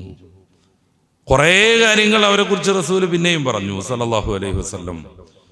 അവര് മുശ്രിക്കീങ്ങൾക്ക് നേരെ അവതരിച്ച ഖുർആൻ ആയത്തുകൾ മുഅ്മിനീങ്ങൾക്ക് നേരെ ദുരുപയോഗപ്പെടുത്തും. ഈ ടീമാണ് ആദ്യമായി ഇസ്ലാമിക ലോകത്ത് ഹദീസ് നിഷേധത്തിന് വരുന്നത്. അപ്പോഴും നമ്മൾ മനസ്സിലാക്കണം, പൊതുവെ റസൂലിന്റെ ഹദീസിനെ അവർ നിഷേധിച്ചിട്ടില്ല. പിന്നെ അവർക്ക് വിരുദ്ധമാവുന്ന ഹദീസുകൾ അവർ നിഷേധിച്ചു. രണ്ടാമതായി ചരിത്രത്തിൽ കാണുന്ന ഹദീസ് നിഷേധികൾ ഷിയാക്കളാണ്. അവരും നമുക്കറിയാം, ഷിയത്തു അലി ബിൻ അബീ ത്വാലിബിന്റെ പാർട്ടി എന്ന പേരിലാണ് അവർ പ്രത്യക്ഷപ്പെടുന്നത്. പക്ഷേ അലിയാർ തങ്ങളോടൊരു ബന്ധമില്ലായിരുന്നു. ഇസ്ലാമിക ലോകത്ത് വലിയ രാഷ്ട്രീയ വിപ്ലവങ്ങൾ ഉണ്ടാക്കി, നിരവധിയായ സഹാബി വര്യന്മാർ പോലും അവർ പീഡിപ്പിച്ചു. അബ്ദുല്ലാഹി ഇബ്നു സബ എന്ന് പറയുന്ന ജൂതനായിരുന്നു ഇതിന്റെ പിന്നിലുണ്ടായിരുന്നത്. അയാൾ 12 ഗ്രൂപ്പുകളാക്കി മുസ്ലിം സൊസൈറ്റിയിൽ ചില വിഘടനങ്ങൾ തീർത്തു. ഈ ഓരോ ഗ്രൂപ്പിനെയും അയാൾ പരസ്പരം സംഘടിപ്പിച്ചു. അങ്ങനെ ഇസ്ലാമിക ഭരണത്തിനെതിരെയും ഇസ്ലാമിക നിയമങ്ങൾക്കെതിരെയും ഇസ്ലാമിന്റെ അകത്തു നിന്ന് തന്നെ ഒരു ഉപജാപക സംഘത്തെ സൃഷ്ടിക്കാൻ ഈ ജൂതന് സാധിച്ചു. ഇന്നും മുസ്ലിം ലോകത്ത് വലിയ ഭീഷണിയായി ഷിയായിസം വരുന്നു. അവർ സാംസ്കാരികമായി കടന്നുകയറ്റം നടത്തുന്നു. രാഷ്ട്രീയപരമായി അവർ ഇസ്ലാമിനെ എതിർത്തുകൊണ്ടിരിക്കുന്നു. ലോകത്തിന്റെ വിവിധ ഭാഗങ്ങളിൽ അവരുടെ ഷിയായിസം പ്രചരിപ്പിക്കാനുള്ള വലിയ ഫണ്ട് അവർ നടത്തിക്കൊണ്ടിരിക്കുന്നു. ഇറാനൊക്കെ കേന്ദ്രീകരിച്ച് കോടാനക്കോടികളുടെ പള്ളികൾ നിർമ്മിക്കുന്നു. ഈ ടീമും നേരത്തെ പറഞ്ഞതുപോലെ സമ്പൂർണ്ണ ഹദീസ് നിഷേധികളല്ലായിരുന്നു. പിന്നെയോ അവർക്ക് എതിരാകുന്ന ഹദീസുകൾ അവർ നിഷേധിച്ച് തള്ളി. ഇതിങ്ങനെ ചെറിയൊരു ശൃംഖല വഴി ഇങ്ങനെ പോരുന്നു. അതിനിടയ്ക്ക് ഓറിയന്റലിസം വരുന്നു. ഞാൻ നേരത്തെ പറഞ്ഞു, ഈ പടിഞ്ഞാറൻ രാജ്യങ്ങളിലുള്ള ക്രൈസ്തവ സഭാപിതാക്കളുടെ നേതൃത്വത്തിൽ ഈ പൗരസ്ത്യ ദേശത്തുള്ള നമ്മുടെ ഏഷ്യ, ഇങ്ങനെ പ്രത്യേകിച്ച് ഈ സൗദി അറേബ്യ, അങ്ങനെ ഇസ്ലാമിക സംസ്കാരങ്ങളുള്ള നാടുകൾ, പിന്നെ ഇന്ത്യയിലെ സംസ്കാരങ്ങൾ പഠിക്കാൻ വേണ്ടി ഓറിയന്റലിസ്റ്റുകൾ ധാരാളം സമയം ചെലവഴിച്ചിട്ടുണ്ട്. മാക്സ് മുള്ളറൊക്കെ അതിലെ പ്രധാനയാളാണ്. അയാളിവിടെ വന്നിട്ട് സംസ്കൃതം പഠിച്ച് വമ്പിച്ച സംസ്കൃത പണ്ഡിതനായി. എത്രത്തോളം? സംസ്കൃതത്തിലൊരു ഇമാമായിട്ട് കൂട്ടുന്ന ആളാ യാസ്കൻ. അയാളുടെ നിരുക്ത കോശം പോലും തിരുത്താൻ മാത്രം വലിയ ഈ സംസ്കൃത പാണ്ഡിത്യം നേടി ഈ ഞാനീ പറഞ്ഞ മാക്സ് മുള്ളറൊക്കെ. എന്നിട്ട് അവർക്ക് തോന്നും വിധം ഇന്ത്യൻ ഫിലോസഫി അവർ ന്യായീകരിച്ചു, വ്യാഖ്യാനിച്ചു. അവരേറ്റവും കൂടുതൽ ഊന്നൽ നൽകിയത് ഇസ്ലാമിൻ്റെ പഠനങ്ങൾക്കായിരുന്നു. അങ്ങനെ ഇസ്ലാമിക പഠനങ്ങൾ അവർ നടത്തി ഇസ്ലാമിനെ വക്രീകരിച്ച് ലോകത്തിന് അവതരിപ്പിച്ചു. ഇപ്പോഴൊക്കെ കുറെ ആളുകളല്ലേ ഇസ്ലാം വിമർശകരായിട്ട് രംഗത്ത് വരുന്നവര്. അവര് കഠിനമായി അധ്വാനിച്ചുണ്ടാക്കുന്ന വിജ്ഞാനമല്ല ഈ പറയണത്. നേരെ മറിച്ച് ഓറിയന്റലിസ്റ്റ് പണ്ഡിതന്മാർ ഇസ്ലാമിനെതിരെ തീരെ മാന്യവും മര്യാദയും ഇല്ലാതെ എഴുതി കൂട്ടിയ കാര്യങ്ങൾ അവർ പറഞ്ഞുകൊണ്ടിരിക്കുന്നത്. അല്ലാതെ ഇവരാരും അധ്വാനിക്കുന്നതല്ല. ഇപ്പൊ ഈ അമുക്കൾ, ന്യൂ എയ്ത്തിസ്റ്റുകൾ ഒക്കെ നമ്മുടെ കേരളത്തിലൊക്കെ എക്സ് മുസ്ലിംസ് ഒക്കെ പറഞ്ഞ് നടക്കുന്ന കുറെ ടീമുണ്ടല്ലോ. ഇതൊന്നും ഇവർ മൗലികമായിട്ട് പഠനം നടത്തുന്നവരോ അങ്ങനെ പഠനം നടത്താൻ മാത്രമുള്ള ഈ ഒരു തലമുള്ളവരൊന്നും അല്ല ഇവർ. നേരെ മറിച്ച് ഓറിയന്റലിസ്റ്റുകൾ എഴുതിക്കൂട്ടിയ അമാന്യമായ വൃത്തികെട്ട സത്യസന്ധമല്ലാത്ത കാര്യങ്ങൾ വിളിച്ചു പറഞ്ഞുകൊണ്ടിരിക്കുകയാണ്. ഓറിയന്റലിസ്റ്റുകൾ എന്തിനായിരുന്നു ഇങ്ങനെ മെനക്കെട്ടത് എന്നതിനെ കുറിച്ച് നേരത്തെ ഞാൻ പറഞ്ഞിട്ടുണ്ട്, ആവർത്തിക്കുന്നില്ല. അവർ ഉൾക്കൊള്ളുന്ന മതം പ്രമാണപരമായി വളരെ പിറകിലാവുകയും അത് വിശദീകരിച്ച് പറയേണ്ടതാണ്. ഈസാ നബി അലൈഹി സ്വലാത്തു വസ്സലാമിന് അള്ളാഹു നൽകിയ വിശുദ്ധ ഗ്രന്ഥമാണ് ഇഞ്ചീൽ. അദ്ദേഹം സുവിശേഷം പ്രസംഗിച്ച് നടന്നു എന്ന് പുതിയ നിയമം ബൈബിളിന്റെ പലയിടങ്ങളിൽ നമുക്ക് കാണാൻ പറ്റും. ഏതാ സുവിശേഷം? ഇഞ്ചീല്. പക്ഷേ ഇന്ന് നിലവിലുള്ള അവരുടെ ആധികാരിക ഗ്രന്ഥങ്ങളെ കുറിച്ച് നമ്മളൊരു ചെറിയ അന്വേഷണം നടത്തി നോക്കൂ. ഏറ്റവും പഴയ ഈ പുതിയ നിയമം പുസ്തകം, പുതിയ നിയമം ഒരു പുസ്തകമല്ല, ഒരാളിൽ നിന്ന് വെളിപ്പെട്ടതുമല്ല. നേരെ മറിച്ച് 27 കുഞ്ഞു കുഞ്ഞു പുസ്തകങ്ങളുടെ സമാഹാരമാണ് ബൈബിൾ എന്ന പേരിൽ അറിയപ്പെടുന്ന ന്യൂ ടെസ്റ്റമെന്റ്. അതിൽ ഏറ്റവും ആദ്യം രൂപപ്പെട്ടത് മാർക്കോസിന്റെ സുവിശേഷമാണ്. ഇപ്പൊ ബൈബിളിന്റെ ക്രമീകരണത്തിൽ രണ്ടാമതായി നിൽക്കുന്ന ആ സാധനം അതുണ്ടാകുന്നത് AD 70 AD 70. യേശുക്രിസ്തുവിന്റെ കുരിശ് സംഭവം കഴിഞ്ഞിട്ട് 70 വർഷം കഴിഞ്ഞിട്ട് യേശുക്രിസ്തു ഇത് കണ്ടിട്ടില്ല, അദ്ദേഹത്തിന് തൊട്ടും അറിയില്ല. ഇതിനാശ്രയിച്ചാണ് മത്തായിയുടെ സുവിശേഷം ഉണ്ടാവുന്നത്. ഇതിനും ശേഷം AD 100 കാലത്താണ് 4ാമത്തെ സുവിശേഷമാകുന്ന യോഹന്നാൻ അദ്ദേഹത്തിന്റെ പുസ്തകം ഉണ്ടാക്കുന്നത്. ഈ 4 മാത്രമാണ് യേശുക്രിസ്തുവിനെ കുറിച്ചുള്ള വിവരണങ്ങളും വർണ്ണനകളും ഉള്ളത്. 5ാമത്തെ പുസ്തകം അഅ്മാലുർ റസൂൽ എന്ന അറബിയിലും അപ്പോസ്തല പ്രവർത്തികൾ എന്ന് മലയാളത്തിലൊക്കെ ഉള്ള ആ പുസ്തകം യേശുക്രിസ്തുവിന്റെ അനുയായികൾ എന്ന് പറയുന്ന കുറെ ആളുകളുടെ പ്രവൃത്തിയെ കുറിച്ച് പറയുന്നതാണ്. യേശുവായിട്ടൊന്നും അതിനൊരു ബന്ധമില്ല. നോക്കുങ്ങള്, വേദമെന്ന് പറയുന്ന സാധനം പോലും അത് കൊണ്ടുവന്ന ആളുമായി ഒരു ബന്ധവുമില്ല, അദ്ദേഹത്തിന് അറിയില്ല, അദ്ദേഹം കണ്ടിട്ടേയില്ല. പരിശുദ്ധ ഖുർആനോ ഹബീബായ റസൂൽ സല്ലല്ലാഹു അലൈഹി വസല്ലം തങ്ങൾ ഓതിത്തരുന്നു. സഹാബാക്കിറാം വലിയ സംഘം കാണാതെ പഠിക്കുന്നു. കുറെ ആളുകളെ സ്പെഷ്യലായിട്ട് തന്നെ അത് എഴുതാൻ വേണ്ടി റസൂലുള്ളാഹി നിശ്ചയിക്കുന്നു. അവരെഴുതി വെച്ച കൃത്യമായ കോപ്പിയിൽ നിന്ന് മഹാനായ അബൂബക്കർ സിദ്ദീഖ് റളിയല്ലാഹു അൻഹുവിന്റെ കാലത്ത് ഖുർആന്റെ ക്രമീകരണം നടക്കുന്നു. ക്രമീകരണം എന്ന് പറഞ്ഞിട്ടുണ്ടെങ്കിൽ ഈ സൂറത്ത് ഇവിടെ വെക്ക, ഈ സൂറത്ത് ഇവിടെ വെക്കാന്നല്ല, അതാദ്യമേ റസൂലുള്ളാഹി പഠിപ്പിച്ചതാ. പിന്നെ അതിന്റെ രേഖാമൂലമുള്ള ഒറ്റ ഗ്രന്ഥം രൂപപ്പെടുത്തുന്നു. ഉസ്മാൻ ബിൻ അഫ്ഫാൻ തങ്ങളുടെ കാലത്ത് അതിൽ നിന്ന് കോപ്പിയെടുത്ത് എല്ലാ പ്രവിശ്യ ഭരണകൂടത്തിലേക്കും കൊടുത്തയക്കുന്നു. ഇതിനെല്ലാം ഈ 3 സ്റ്റെപ്പിന് നേതൃത്വം കൊടുത്തത് ഒരേ ടീം. ഈ 3 സ്റ്റെപ്പിന് നേതൃത്വം കൊടുത്തത് ഒരേ ടീം.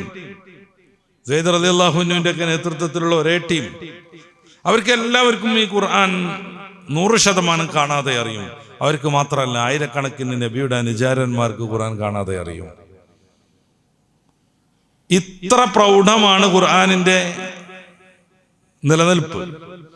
ഹദീസും അങ്ങനെ തന്നെ. ഇൻഷാ അല്ലാഹ് ഹദീസിന്റെ സമാഹാരത്തെ കുറിച്ച് നമുക്ക് പറയണം, സമാഹരണത്തെ കുറിച്ച് പറയണം.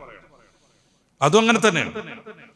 അപ്പോ ഓറിയന്റലിസ്റ്റ് പണ്ഡിതന്മാർക്ക് ഇസ്ലാമിന്റെ പ്രമാണങ്ങളെ മാനഭംഗപ്പെടുത്തേണ്ടത് ആവശ്യമുണ്ടായിരുന്നു.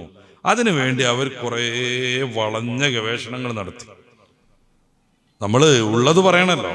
അവരുടെ കൂട്ടത്തിൽ ചില നല്ല മനുഷ്യന്മാരുണ്ടായിരുന്നു. അവർ വസ്തുതയെ വസ്തുതാപരമായി സമീപിച്ചു. അങ്ങനെയാണ് ഇത് പ്രീച്ചിങ് ഓഫ് ഇസ്ലാം പോലെയുള്ള പുസ്തകങ്ങളൊക്കെ ഉണ്ടാക്കുന്നത്. തോമസ് ആൾനേർഡ്, അയാൾ ഓറിയന്റലിസ്റ്റ് പണ്ഡിതനാണ്.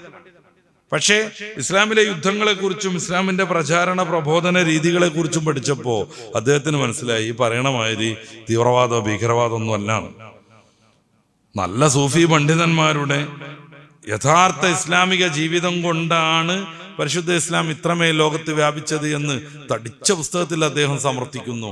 ഇസ്ലാമിൽ എന്തുകൊണ്ട് യുദ്ധം ഉണ്ടായി എന്നതിന്റെ നല്ല രീതി അദ്ദേഹം സമർത്ഥിക്കുന്നു. അങ്ങനെ കുറെ മുസ്ലിങ്ങളല്ലാത്ത ആളുകളുണ്ട്. വാണിദാസ് അളയാവൂർ എന്ന് പറയുന്ന ഇപ്പോഴും ജീവിച്ചിരിക്കുന്ന തലശ്ശേരിക്കാരനാകുന്ന നല്ലൊരു പണ്ഡിതൻ, അദ്ദേഹം ഇസ്ലാമിന്റെ യുദ്ധങ്ങളെ കുറിച്ച് പഠിച്ചു. അദ്ദേഹം ചെറുതാണെങ്കിലും നല്ല മൂല്യമുള്ള ഒരു പുസ്തകം ഉണ്ടാക്കി, ജിഹാദ് സത്യവേദത്തിന്റെ ആത്മഭാവം എന്നും പറഞ്ഞിട്ട്. ഓറിയന്റലിസ്റ്റ് പണ്ഡിതന്മാരിൽ ഇങ്ങനെയുള്ള കുറെ നല്ല മനുഷ്യന്മാരുണ്ടായിരുന്നു. വിശ്വാസപരമായി നല്ലത് എന്നല്ല, വിജ്ഞാനത്തോട് സത്യസന്ധത കാണിക്കുന്ന ആളുകൾ. പക്ഷെ മഹാഭൂരിപക്ഷവും മൃഗീയ ഭൂരിപക്ഷവും ഇസ്ലാമിലെ പ്രമാണങ്ങളെയും ഇസ്ലാമിലെ ഹുക്കുമുകളെയും നിയമങ്ങളെയും വിശ്വാസത്തെയും മലിനമായി ലോകത്തിന് അവതരിപ്പിക്കാനാണ് ശ്രമിച്ചത്. ഇതിൽ നിന്ന് പ്രചോദനം ഉൾക്കൊണ്ടാണ് മോഡേണിസ്റ്റുകൾ എന്നൊരു ടീം വരുന്നത്. ഈജിപ്തിലാണ് അവർ ആദ്യമൊക്കെ ഉണ്ടായിരുന്നത്. റഷീദുർ റിള, അദ്ദേഹത്തിന് വലിയ തഫ്സീറൊക്കെ ഉണ്ട്, തഫ്സീറുൽ മനാർ, അദ്ദേഹം മോഡേണിസ്റ്റ് ആയിരുന്നു. ജമാലുദ്ദീൻ അഫ്ഗാനി മോഡേണിസ്റ്റ് ആയിരുന്നു. അപ്രകാരം അഹമ്മദ് അമീൻ മോഡേണിസ്റ്റ് ആയിരുന്നു. താഹ ഹുസൈൻ പിൽക്കാലത്തുള്ള മോഡേണിസ്റ്റാണ്. ഇവരൊക്കെ ഇസ്ലാമിനെ ഈ ആത്മീക ഭാവത്തിൽ നിന്നൊക്കെ മാറ്റിയിട്ട് ഇങ്ങനെ കുളിപ്പിച്ചൊരുക്കി ഒരു റെഡിമെയ്ഡ് സാധനമാക്കി മാറ്റാൻ ശ്രമിച്ചു. അപ്പൊ ഇസ്ലാമിന്റെ ആത്മീയ കാര്യങ്ങൾക്കൊന്നും വലിയ പ്രാധാന്യമില്ല. പിന്നെ ജനങ്ങളൊക്കെ ഇടയിൽ പറയാൻ പറ്റുന്ന രീതിയിലുള്ള കാര്യങ്ങളെ ഇസ്ലാമിൽ ഉണ്ടാകാൻ പാടുള്ളൂ എന്ന് അവര് സിദ്ധാന്തിച്ചു. ഇസ്ലാമിൽ പറയാൻ പാടില്ലാത്തൊന്നും ഇല്ലാനും, പക്ഷെ അവർക്ക് തോന്നുക ഇത് പറയാൻ പറ്റൂല. എത്രത്തോളം സൂറത്ത് യൂനുസിലെ 2-ാമത്തെ ആയത്ത് വിശദീകരിച്ച് ഞാൻ ഈ പറഞ്ഞ റഷീദുർ റിള എന്ന് പറയുന്ന മനുഷ്യൻ അദ്ദേഹത്തിന്റെ തഫ്സീറുൽ മനാർ എന്ന് പറയുന്ന 7 വാള്യമുള്ള ഗ്രന്ഥത്തിൽ പറയുന്നത് കാണാം. മൂസാ നബിയുടെയും ഈസാ നബിയുടെയും മുഅ്ജിസത്തുകൾ അള്ളാഹു ഖുർആന് പറയാതിരുന്നിട്ടുണ്ടായിരുന്നെങ്കിൽ ഖുർആൻ കുറച്ചും കൂടിയും സ്വീകാര്യമാകുമായിരുന്നു. ഫ്രഞ്ചുകാരും യൂറോപ്യന്മാരും ഖുർആനിലേക്ക് നല്ലാതെ ആകർഷിക്കപ്പെടുമായിരുന്നു. ഇപ്പോ ഈ ഒരു മുഅ്ജിസത്ത് പറയാ, വടി നിലത്തിടുമ്പോ അത് പാമ്പാകുക, അതൊക്കെ ഇപ്പൊ എങ്ങനെ നടക്കണതാ നമുക്കൊരു ഒരു പ്രശ്നം. മൂസാ നബിന്റെയും ഈസാ നബിന്റെയും ഈസാ നബിന്റെ ഒക്കെ മുഅ്ജിസത്ത് എത്ര തീവ്രാണ്. സൂറത്തു ആൽ ഇംറാനിൽ ഇന്നി ഉബിരിഹുൽ അക്മാഹ വൽ അബ്റസ, അന്നത്തെ ഏറ്റവും വലിയ ഭീഷണിയായിരുന്ന 2 രോഗങ്ങൾ അത് ഞാൻ സുഖപ്പെടുത്തും. ഉഹയിൽ മൗത്താ ബിഇദ്നില്ല, അള്ളാഹു നൽകുന്ന കഴിവാൽ ഞാൻ മരിച്ചവരെ ജീവിപ്പിക്കും. വഉനബ്ബിഉകും ബിമാ തഅകുലൂന വമാ തദ്ഖറൂന ഫീ ബുയൂതികും, നിങ്ങൾ എന്ത് ഭക്ഷണം കഴിച്ചു വന്നാലും ഞാനത് എന്താന്ന് പറയും. കൈ സ്മെല്ല് ചെയ്തിട്ട് ബിരിയാണി എന്ന് പറയാനല്ല, നിങ്ങളെ ഉള്ളിക്ക് നോക്കി എനിക്ക് കിട്ടും. വമാ തദ്ഖറൂന ഫീ ബുയൂതികും, നിങ്ങളുടെ വീടിന്റെ ഉള്ളിൽ നിങ്ങൾ വെച്ച സാധനങ്ങളൊക്കെ എനിക്ക് പറയാൻ പറ്റും. ഇങ്ങനത്തെ മുഅ്ജിസത്തുകളൊന്നും ഖുർആന് പറയാതിരുന്നാൽ അള്ളാന്റെ കലാമാകുന്ന ഖുർആൻ എഡിറ്റ് ചെയ്യാൻ വേണ്ടി വാദിച്ച ആളാണ് ഈ റഷീദുർ റിള എന്ന് പറയുന്നയാൾ. ഇതൊക്കെ മോഡേണിസ്റ്റുകളാണ്. അപ്പൊ അവര് കുറെ ഹദീസുകളെ നിഷേധിച്ചു. എന്തിനാ?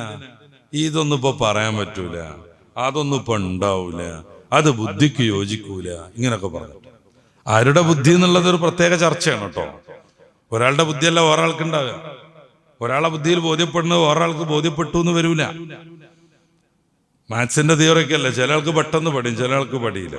അപ്പൊ ആരുടെ ബുദ്ധി എന്നുള്ളൊരു ചോദ്യം അവിടെ ഉണ്ട്. അതിരിക്കട്ടെ, പരിശുദ്ധ ഇസ്ലാമിൽ അങ്ങനെ ബുദ്ധിക്ക് യോജിക്കാത്തത് എന്നും പറഞ്ഞിട്ട് അങ്ങനെ മാറ്റിവെക്കുന്ന ഒരു നിയമമൊന്നുമില്ല. ബുദ്ധിക്ക് യോജിക്കാത്തത് അങ്ങനെയാണെങ്കിൽ ഇപ്പോ നേരാമണ്ണം പറഞ്ഞ് കുറെ ആളുകളൊക്കെ പാടെ കൂടി പറഞ്ഞ ഇസ്ലാമിലെ കുറെ സംഗതികൾ ബുദ്ധിക്ക് യോജിക്കൂല എന്ന് തോന്നും. ബുദ്ധിയല്ല മതം, മതപരമായ നിയമങ്ങൾ ബുദ്ധിപരമാണ്, അത് മറ്റൊരു കാര്യം. അപ്പോ ഇതൊന്നും മനുഷ്യന്റെ ഇടയിൽ പറയാൻ പറ്റൂല എന്ന് പറഞ്ഞിട്ടാണ് മോഡേണിസ്റ്റുകൾ കുറെ ഹദീസുകൾ നിഷേധിച്ചത്. ഇവരിൽ നിന്നൊക്കെ പ്രചോദനം ഉൾക്കൊണ്ട് ഇന്ത്യയിൽ ആദ്യത്തെ നിഷേധിയായിട്ട് അറിയപ്പെടുന്ന, ഹദീസ് നിഷേധിയായിട്ട് അറിയപ്പെടുന്നയാൾ സർ സയ്യിദ് അഹമ്മദ് ഖാനാണ്. അദ്ദേഹത്തെ കുറിച്ച് മുസ്ലിം പണ്ഡിതന്മാർ പറഞ്ഞ വളരെ സുന്ദരമായൊരു പ്രയോഗമുണ്ട്. സർ സയ്യിദ് അഹമ്മദ് ഖാൻ ദജ്ജാലു ഹാദിഹിൽ ഉമ്മ, ഈ ഉമ്മത്തിലെ ദജ്ജാലാണ് സർ സയ്യിദ് അഹമ്മദ് ഖാൻ. ഖാദിയാനികളുടെ രണ്ടാം ഖലീഫ മിർസ ഗുലാം മുഹമ്മദിന്റെ മകൻ ബഷീറുദ്ദീൻ രചിച്ച തഫ്സീറുൽ കബീർ എന്ന് പറയുന്ന ഒരു ഖുർആൻ വ്യാഖ്യാന ഗ്രന്ഥമുണ്ട്. അതിലയാൾ അവർക്ക് പറ്റാത്ത ഹദീസുകളൊക്കെ നിഷേധിച്ച് തള്ളുന്നു. അവർക്ക് പറ്റുമെന്ന് തോന്നുന്ന ഹദീസ് ലൈഫാണെങ്കിൽ പോലും സ്വീകരിക്കുകയും ചെയ്യുന്നു. ഖാദിയാനികളുടെ ഹദീസ് നിഷേധം അങ്ങനെ ലൈഫ്, സാധാരണഗതിയിൽ പണ്ഡിതന്മാർ ഹുക്മിന് ഉപയോഗപ്പെടുത്താത്ത ലൈഫ് എന്ന പേരിൽ അറിയപ്പെടുന്ന ശൃംഖലയിലൊക്കെ, ഈ റിവായത്ത് ചെയ്തു വരുന്ന ശൃംഖലയിലൊക്കെ ചില കുറവുകൾ കാരണം പണ്ഡിതന്മാർ ഒരു വിധി പറയാൻ ഉപയോഗപ്പെടുത്താത്ത ഹദീസുകൾ പോലും ഖാദിയാനികൾക്ക് അനുകൂലമാണെന്ന് തോന്നിക്കഴിഞ്ഞാൽ അവർ ഉപയോഗപ്പെടുത്തും. ഹദീസ് ഇല്ലാത്ത ആരോ നിർമ്മിച്ചുണ്ടാക്കിയ വാറോലകൾ പോലും ഹദീസായിട്ട് അവർ കൊണ്ടാടും. ഒരു ഉദാഹരണം പറഞ്ഞാൽ, കാനഫില്ലിന്ദി നബിയുൻ അസ്വദ് ഇസ്മുഹു കാഹിന, ഖാദിയാനികളുടെ പുസ്തകങ്ങളിൽ മാത്രം കാണുന്ന ഒരു ഹദീസാണ്. കാനഫില്ലിന്ദി നബിയുൻ അസ്വദ്, ഇന്ത്യയിൽ ഒരു കറുത്ത നബി ഉണ്ടായിരുന്നു, ഇസ്മുഹു കാഹിന, അദ്ദേഹത്തിന്റെ പേര് കണ്ണൻ എന്നായിരുന്നു. കാഹിന എന്ന് പറഞ്ഞ ജ്യോതിഷി എന്നർത്ഥം, കണ്ണൻ എന്നൊരിക്കലും അർത്ഥമല്ല. ഇങ്ങനെ ഒരു ഹദീസ് ഉണ്ട് എന്ന് വെച്ചാൽ തന്നെ കാഹിന എന്ന് പറഞ്ഞ ജ്യോതിഷി എന്നാണ് അർത്ഥം, കണ്ണൻ എന്നർത്ഥമല്ല. അപ്പൊ കൃഷ്ണൻ നബിയാണ് എന്ന് വരുത്തൽ ഇവരുടെ ഒരു ആവശ്യമാണ്. ഹസ്രത്ത് ശ്രീകൃഷ്ണൻ അലൈഹിസ്സലാം എന്ന് പറഞ്ഞ പുസ്തകമുണ്ട് ഇവർക്ക്. ഇവരുടെ മണ്ണാർക്കാടുള്ള അബ്ദുള്ള എച്ച് എഴുതിയ ഒരു പുസ്തകം. ഹസ്രത്ത് ശ്രീകൃഷ്ണൻ എന്ന് പറഞ്ഞിട്ട് അലൈഹിസ്സലാം എന്ന് എഴുതി കൊടുത്തത്. ആ പുസ്തകം ബ്രാക്കറ്റിലാന്നിട്ടതൊന്നുമല്ല. എന്തിനാ? ശ്രീകൃഷ്ണൻ നബിയാണ്, ശ്രീരാമൻ നബിയാണ്, ബുദ്ധൻ, ജൈനൻ, സോക്രട്ടീസ്, ഹെർക്കുലിസ്, ഇവരൊക്കെ നബിമാരാണ്. അവൻ നബിമാരെന്ന് പറഞ്ഞാൽ അത്ര വലിയൊരു സംഗതി ഒന്നുമല്ല. ആ കൂട്ടത്തിൽ ഞങ്ങളൊരു സാധു എന്നും പറഞ്ഞിട്ട് നമ്മൾ ഈ കീറിയ നോട്ടുണ്ടല്ലോ, കുറെ നോട്ടിന്റെ ഇടയിൽ വെച്ച് പെട്രോൾ പമ്പ് പറ്റിക്കണ്, അതുപോലത്തെ ഒരു പരിപാടിയാണ്. അതിനു വേണ്ടിയിട്ടാണ് അവരെന്ത് ചെയ്തത്? ഹദീസ് നിഷേധികളായിട്ട് മാറിയത്. ഇവരിൽ നിന്ന് പ്രചോദനം ഉൾക്കൊണ്ടാണ് CN അഹമ്മദ് മൗലവി കേരളത്തിൽ വരുന്നത്. അയാള് ഈ ഖുർആനിന് ഇപ്പോ ഒരു ചങ്ങാതി ഉണ്ട്, അദ്ദേഹം നടത്തുന്നത് പോലെയുള്ള കുറെ മാനവിക വ്യാഖ്യാനങ്ങളൊക്കെ നടത്തി. അപ്പൊ മൂസാ നബി അലൈഹി സ്വലാത്തു വസ്സലാം ചെങ്കടൽ മുറിച്ച് കടന്നു, അദ്ദേഹം വടികൊണ്ട് അടിച്ചപ്പോൾ അത് 12 വഴികളായി മാറി, ഇസ്രായേലിലെ ഓരോ ഗോത്രവും അതിലൂടെ രക്ഷപ്പെട്ടു എന്നൊക്കെ പറയുമ്പോൾ അതൊന്നും അങ്ങനെ ബുദ്ധിക്ക് യോജിക്കൂല, അതൊന്നും പുതിയ കാലത്ത് പറയാൻ പറ്റൂല എന്ന് ഇയാൾക്ക് തോന്നി. അപ്പൊ ഇയാൾ പറഞ്ഞു, മൂസാ നബി വേലിയിറക്കുള്ള സമയത്ത് പൊതുവെ ഇങ്ങനെ വെള്ളം കുറഞ്ഞു വരും, അപ്പൊ ഈ വടി ഉപയോഗിച്ച് കുത്തി കുത്തി എവിടെ കുഴിയുള്ളത് എവിടെ കല്ലുള്ളത് നോക്കിയിട്ട് മെല്ലാണ്ട് സ്കൂട്ടായി എന്നാണ് ഇയാളുടെ വ്യാഖ്യാനം. അങ്ങനെ കുറേ വ്യാഖ്യാനങ്ങൾ പുതിയ കാലത്തുണ്ട്. പടച്ചറബ്ബേ, അതിനു വേണ്ടി മാത്രം 4 വാളിയുള്ള പുസ്തകം പോലും ഒരു ചങ്ങാതി രചിച്ചിട്ടുണ്ട്. ഖുർആന്റെ മാനവിക വ്യാഖ്യാനം എന്നാണ് അതിന്റെ പേര്. അങ്ങനെ കേരളത്തിൽ ഹദീസ് നിഷേധം പഠിപ്പിച്ച പ്രധാനപ്പെട്ട ഒരാളാണ് CN അഹമ്മദ് മൗലവി. അയാളുടെ ഖുർആൻ പരിഭാഷ ഉണ്ട്. ആ ഖുർആൻ പരിഭാഷ പുറത്തിറക്കിയത് ഭാഷാ ഇൻസ്റ്റിറ്റ്യൂട്ടാണെന്നാണ് ഞാൻ ഓർക്കുന്നത്. അതുകൊണ്ട് തന്നെ പൊതു ലൈബ്രറികളിലൊക്കെ അതെത്തും. അതിൽ അയാൾ നടത്തിയിരിക്കുന്ന വ്യാഖ്യാനം ഫുള്ള് ഈ ജാതിയാണ്. പിന്നെ വേറൊരാൾ ഹദീസ് നിഷേധിച്ചു കൊണ്ടുവന്നു, ചേകന്നൂർ അബു ഹസൻ മൗലവി. ഇതിപ്പോ എവിടെയാണെന്ന് ആർക്കും അറിയില്ല. വേറെ എവിടെയെങ്കിലും ഹദീസ് നിഷേധം പ്രചരിപ്പിച്ചുകൊണ്ടിരിക്കുന്നുണ്ടോന്ന് അറിയില്ല. ഏതാനും നല്ല സമയം കിട്ടിയ കേരളത്തിലേക്ക് തന്നെ തിരിച്ചു വന്ന് അയാളുടെ ഖുർആൻ സുന്നത്ത് സൊസൈറ്റി പുനഃസ്ഥാപിക്കുമെന്നൊന്നും അറിയില്ല. അദ്ദേഹം എവിടെയെന്ന് അറിയില്ല, റിപ്പോർട്ടിലില്ല. ഈ മനുഷ്യൻ പ്രചരിപ്പിച്ചത് ഹദീസ് നിഷേധമായിരുന്നു. ബുഖാരി ഷരീഫൊക്കെ വെച്ചിട്ട് അതിന്റെ മേലെ കാല് കയറ്റി വെച്ചിരുന്നു ഇയാളെന്ന് കേട്ടിട്ടുണ്ട്. അബൂ ഹുറൈറ റളിയല്ലാഹു അൻഹു ജൂതചാരനാണെന്ന് ഇയാൾ പറഞ്ഞിട്ടുണ്ട്. എന്തേ കാര്യം? അബൂ ഹുറൈറ 4-5 റക്അത്ത് നിസ്കാരം പഠിപ്പിച്ചു എന്നാണ്. അപ്പൊ മനുഷ്യന്മാരെ ബുദ്ധിമുട്ടിച്ചു എന്നാണ്. അങ്ങനെ കുറെ സംഗതികൾ വെച്ച് ഇയാൾ അയാളുടെ ഒരു പുതിയ ദീനുണ്ടാക്കി. ആ ദീനിൽ 3 വഖത്തെ നിസ്കാരമുള്ളൂ. ഈ 3 വഖത്ത് നിസ്കാരം ഓരോ റക്അത്തേ ഉള്ളൂ. അയാളെ പുസ്തകം എഴുതിയിട്ടുണ്ട്. ആ പുസ്തകത്തിന്റെ പേരെന്നെ നിസ്കരിച്ച് ക്ഷീണിച്ചവർക്കും ക്ഷീണമോർത്ത് നിസ്കരിക്കാത്തവർക്കുള്ള പരിഹാരം എന്നാണ്. 5 വക്ത് നിസ്കാരം വേണ്ട, പിന്നെ 3 വക്ത്. ഈ 3 വക്ത് നിസ്കാരം തന്നെ എന്ത് ഓരോ റക്അത്ത് വീതേ പാടുള്ളൂ, അതിലപ്പുറം പാടില്ല. അപ്പോ ഖുർആനിൽ അങ്ങനെയുള്ളത് എന്നും പറഞ്ഞിട്ടാണ് ഇവർ ഇറങ്ങുന്നത്. നമ്മളിനി അടുത്ത വിശദീകരണം അതാണ്, ഖുർആനും ഈ ഹദീസും തമ്മിലുള്ള ബന്ധം. ഇവർ നിസ്കരിക്കുമ്പോൾ അല്ലാഹു അക്ബർ എന്ന് പറയും.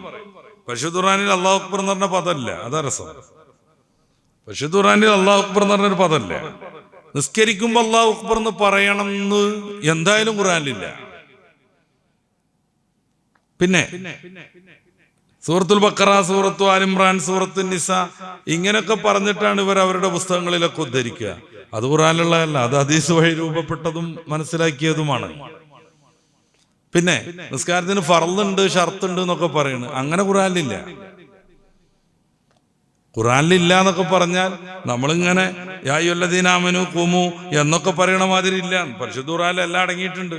ബിസ്മിയെ കുറിച്ച് മാത്രം 70 ഒട്ടകങ്ങൾക്ക് ചുമക്കാനുള്ള ഇൽമ ഞാൻ എഴുതുമെന്ന് അലി ഇബ്നു അബീ ത്വാലിബ് റളിയല്ലാഹു അൻഹു പറഞ്ഞിട്ടുണ്ട്. ഒരൊറ്റ സൂറത്ത് വ്യാഖ്യാനിച്ചാൽ തന്നെ ഈ വലിയ ഒരു കെട്ടിടം മുഴുവൻ, ഒരു വലിയ ഗ്രന്ഥശേഖരം വേണ്ടിവരുമെന്ന് പറഞ്ഞ പണ്ഡിതന്മാരുണ്ട്. എല്ലാം ഖുർആനിൽ കാണും. പക്ഷേ നമ്മുടെ പ്രത്യക്ഷ വായനയിൽ ഇതൊന്നും കാണൂല. അല്ലാഹു അക്ബർ ഇല്ല, ഫർള്, സുന്നത്ത്, അങ്ങനെ വാജിബ്, ഹലാല്, ഹറാമ്, ഇങ്ങനത്തെ സാധനങ്ങളൊന്നുമില്ല. ഇപ്പൊ ഞാൻ നേരത്തെ പറഞ്ഞു സൂറത്ത് മാഇദയുടെ 90-ാമത്തെ വാക്യം, ഇന്നമൽ ഖംറു എന്നും പറഞ്ഞിട്ട് കള്ള് ഹറാമാക്കുന്ന വാക്യം. ഈ കള്ള് ഹറാമായിന്നതിലില്ല, കള്ള് ഹറാമായിന്നതിലില്ല. പിന്നെ കള്ളിനെ കുറിച്ച് പറഞ്ഞ് ഇന്നമൽ ഖംറു വൽ മൈസർ, ചൂതാട്ടം, കള്ളൊക്കെ നിങ്ങളുടെ ഇടയിൽ പ്രശ്നം ഉണ്ടാക്കാൻ വേണ്ടി ഇബ്ലീസ് ശൈത്താൻ ഉപയോഗപ്പെടുത്തുന്നതാണ്. അതിന്റെ കാര്യങ്ങളൊക്കെ ഇങ്ങനെ പറഞ്ഞിട്ട് ഫഹൽ അൻതും മുൻതഹൂൻ, നിങ്ങൾ വിരമിക്കുന്നില്ലയോ എന്നുള്ളൊരു ചോദ്യമേ ഉള്ളൂ. ഉണ്ട് എന്ന് പറഞ്ഞ് കള്ളുടി ഒഴിവാക്കുക. ഞാൻ വിരമിക്കണമൊന്നും ഇല്ല എന്ന് പറഞ്ഞ് കള്ളു കുടിച്ച് നടക്കാന്ന് വേണമെങ്കിൽ ഒരാൾക്ക് ന്യായീകരിക്കാം. അപ്പൊ എങ്ങനെയാണ് ഇത് ഹറാമാണെന്ന് മനസ്സിലാവുന്നത്? കുറച്ചുകൂടെ ലളിതമായി മനസ്സിലാകുന്ന ഒരു ഉദാഹരണം ഞാൻ പറയാം. സൂറത്തുൽ ജുമുഅയിൽ യാ അയ്യുഹല്ലദീന ആമനൂ ഇദാ നൂദിയ ലിസ്സലാത്തി മിൻ യൗമിൽ ജുമുഅത്തി ഫസ്ഔ ഇലാ ദിക്രില്ലാഹി വദറുൽ ബൈഅ. സത്യവിശ്വാസികളെ, പരിശുദ്ധ വെള്ളിയാഴ്ച ദിവസത്തിൽ ബാങ്ക് മുഴങ്ങിക്കേട്ടാൽ ഫസ്ഔ ഇലാ ദിക്രില്ലാഹി, ഖുതുബ കേൾക്കാനും ജുമുഅ നിർവഹിക്കാനും നിങ്ങൾ പെട്ടെന്ന് ചെല്ലണം. വദറുൽ ബൈഅ, നിങ്ങൾ കച്ചവടത്തെയും ബിസിനസിനെയും കൃഷിയൊക്കെ ഉപേക്ഷിക്കണം. ഇവിടെ ഫസ്ഔ ഒരു കൽപ്പനക്രിയ, നിർബന്ധമായി പോണം എന്നാണ് അതിന്റെ അർത്ഥം. ഇതേ സൂറത്തിൽ ഇത്തിരി അപ്പുറം കഴിഞ്ഞിട്ട് ഇദാ ഖുദിയത്തിസ് സലാത്തു ഫന്തശിറൂ ഫിൽ അർളി വബ്തഗൂ മിൻ ഫദ്ലില്ലാഹ്, നിസ്കാരം വീട്ടി കഴിഞ്ഞാൽ, നിസ്കാരം സലാം വീട്ടിയാൽ ഫന്തശിറൂ ഫിൽ അർളി, ഭൂമിയിൽ വ്യാപിച്ചോളൂ. ഇത് നിർബന്ധമല്ല, പള്ളി തന്നെ ദിക്റില്ലേ, കുഴപ്പമൊന്നുമില്ല. അൽഗഫ് ഓതാൻ വിട്ടിട്ടുണ്ടെങ്കിൽ അത് പിന്നെ ഓതണീന് കുഴപ്പമില്ല. സലാത്ത് എല്ലാം വിട്ടിട്ടുണ്ടെങ്കിൽ അത് ചെല്ലണീനും കുഴപ്പമില്ല. നേരെ മറിച്ച് ഫസ്ഔ എന്ന കൽപ്പനക്രിയ നിർബന്ധത്തിനും ഫന്തശിറൂ എന്ന് പറയുന്ന കൽപ്പനക്രിയ ഐച്ഛികവുമാണത്. എങ്ങനെ?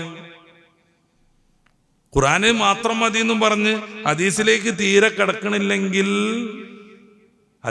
തീരെ കടക്കണില്ലെങ്കിൽ ഒന്നാമത് പറഞ്ഞ ഫസ്ഔ എന്ന കൽപ്പനക്രിയ നിർബന്ധത്തിനാണെന്നും, രണ്ടാമത് പറഞ്ഞ നിസ്കാരം വീട്ടിക്കഴിഞ്ഞാൽ ഫന്തശിറൂ, നിങ്ങൾ വ്യാപരിച്ചോളൂ, കച്ചവടത്തിനോ കൃഷിക്കോ വേണമെങ്കിൽ പൊയ്ക്കോളൂ, നിങ്ങൾ അള്ളാഹുവിന്റെ ഫദ്ല് ഔദാര്യം തേടിക്കോളൂ എന്ന് പറയുന്നത് നിർബന്ധത്തിനാന്ന് പറയണം. രണ്ടും ഒരേ പ്രയോഗമാണ്. ഇനി ഇത് ഫന്തശിറു നിർബന്ധമല്ലാത്തതുപോലെയാണ് ഫസ്ഔ എന്ന് പറഞ്ഞാൽ ജുമുഅക്ക് പോലെ നിർബന്ധമല്ല എന്നും വരും. പിന്നെ എങ്ങനെയാണ് ഇത് രണ്ടും വേറിട്ട് കിട്ടുന്നത്? ഹബീബായ നബി സല്ലല്ലാഹു അലൈഹി വസല്ലം തങ്ങൾ വിശദീകരിച്ചു തരും. അതുകൊണ്ടാണ് ഞാൻ നേരത്തെ പറഞ്ഞത്, ഖുർആൻ അംഗീകരിക്കുന്നു എന്ന് പറയുന്ന ഒരാൾക്ക് ഹദീസ് നിഷേധിക്കാനേ പറ്റില്ല. റസൂലുള്ളാഹി സ്വല്ലല്ലാഹു അലൈഹി വസല്ലം തങ്ങളുടെ കാലത്ത് പൊതുവെ ഹദീസ് എഴുതി വെക്കുന്നത് പ്രോത്സാഹിപ്പിച്ചിട്ടില്ലായിരുന്നു. എന്തുകൊണ്ട്? അതും ഖുർആനും കൂടിക്കലരുന്ന അവസ്ഥ ചില ആളുകൾക്കെങ്കിലും സംഭവിക്കുമെന്ന് കരുതിയിട്ട്. പക്ഷേ ആ സന്ദർഭത്തിലും ഇങ്ങനത്തെ സാധ്യതയൊന്നും ഇല്ലാത്ത ആളുകൾക്ക് ഹബീബായ നബി തങ്ങൾ ഹദീസ് എഴുതി വെക്കാനുള്ള സമ്മതം നൽകിയിരുന്നു. അവരിൽ പ്രമുഖരായിരുന്നു മഹാനാകുന്ന അബ്ദുറഹ്മാൻ ബിനു ആസ് റളിയല്ലാഹു അൻഹു, അംർ ബിനുൽ ആസ് റളിയല്ലാഹു അൻഹു.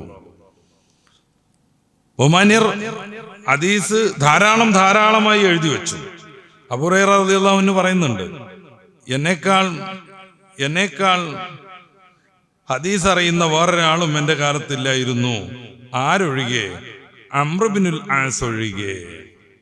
അദ്ദേഹം കാണാതെ പഠിക്കുകയും എഴുതി വെക്കുകയും ചെയ്തിട്ടുണ്ടായിരുന്നു. അതാണ് അദ്ദേഹത്തിന് എന്നേക്കാളുള്ള പ്രത്യേകത.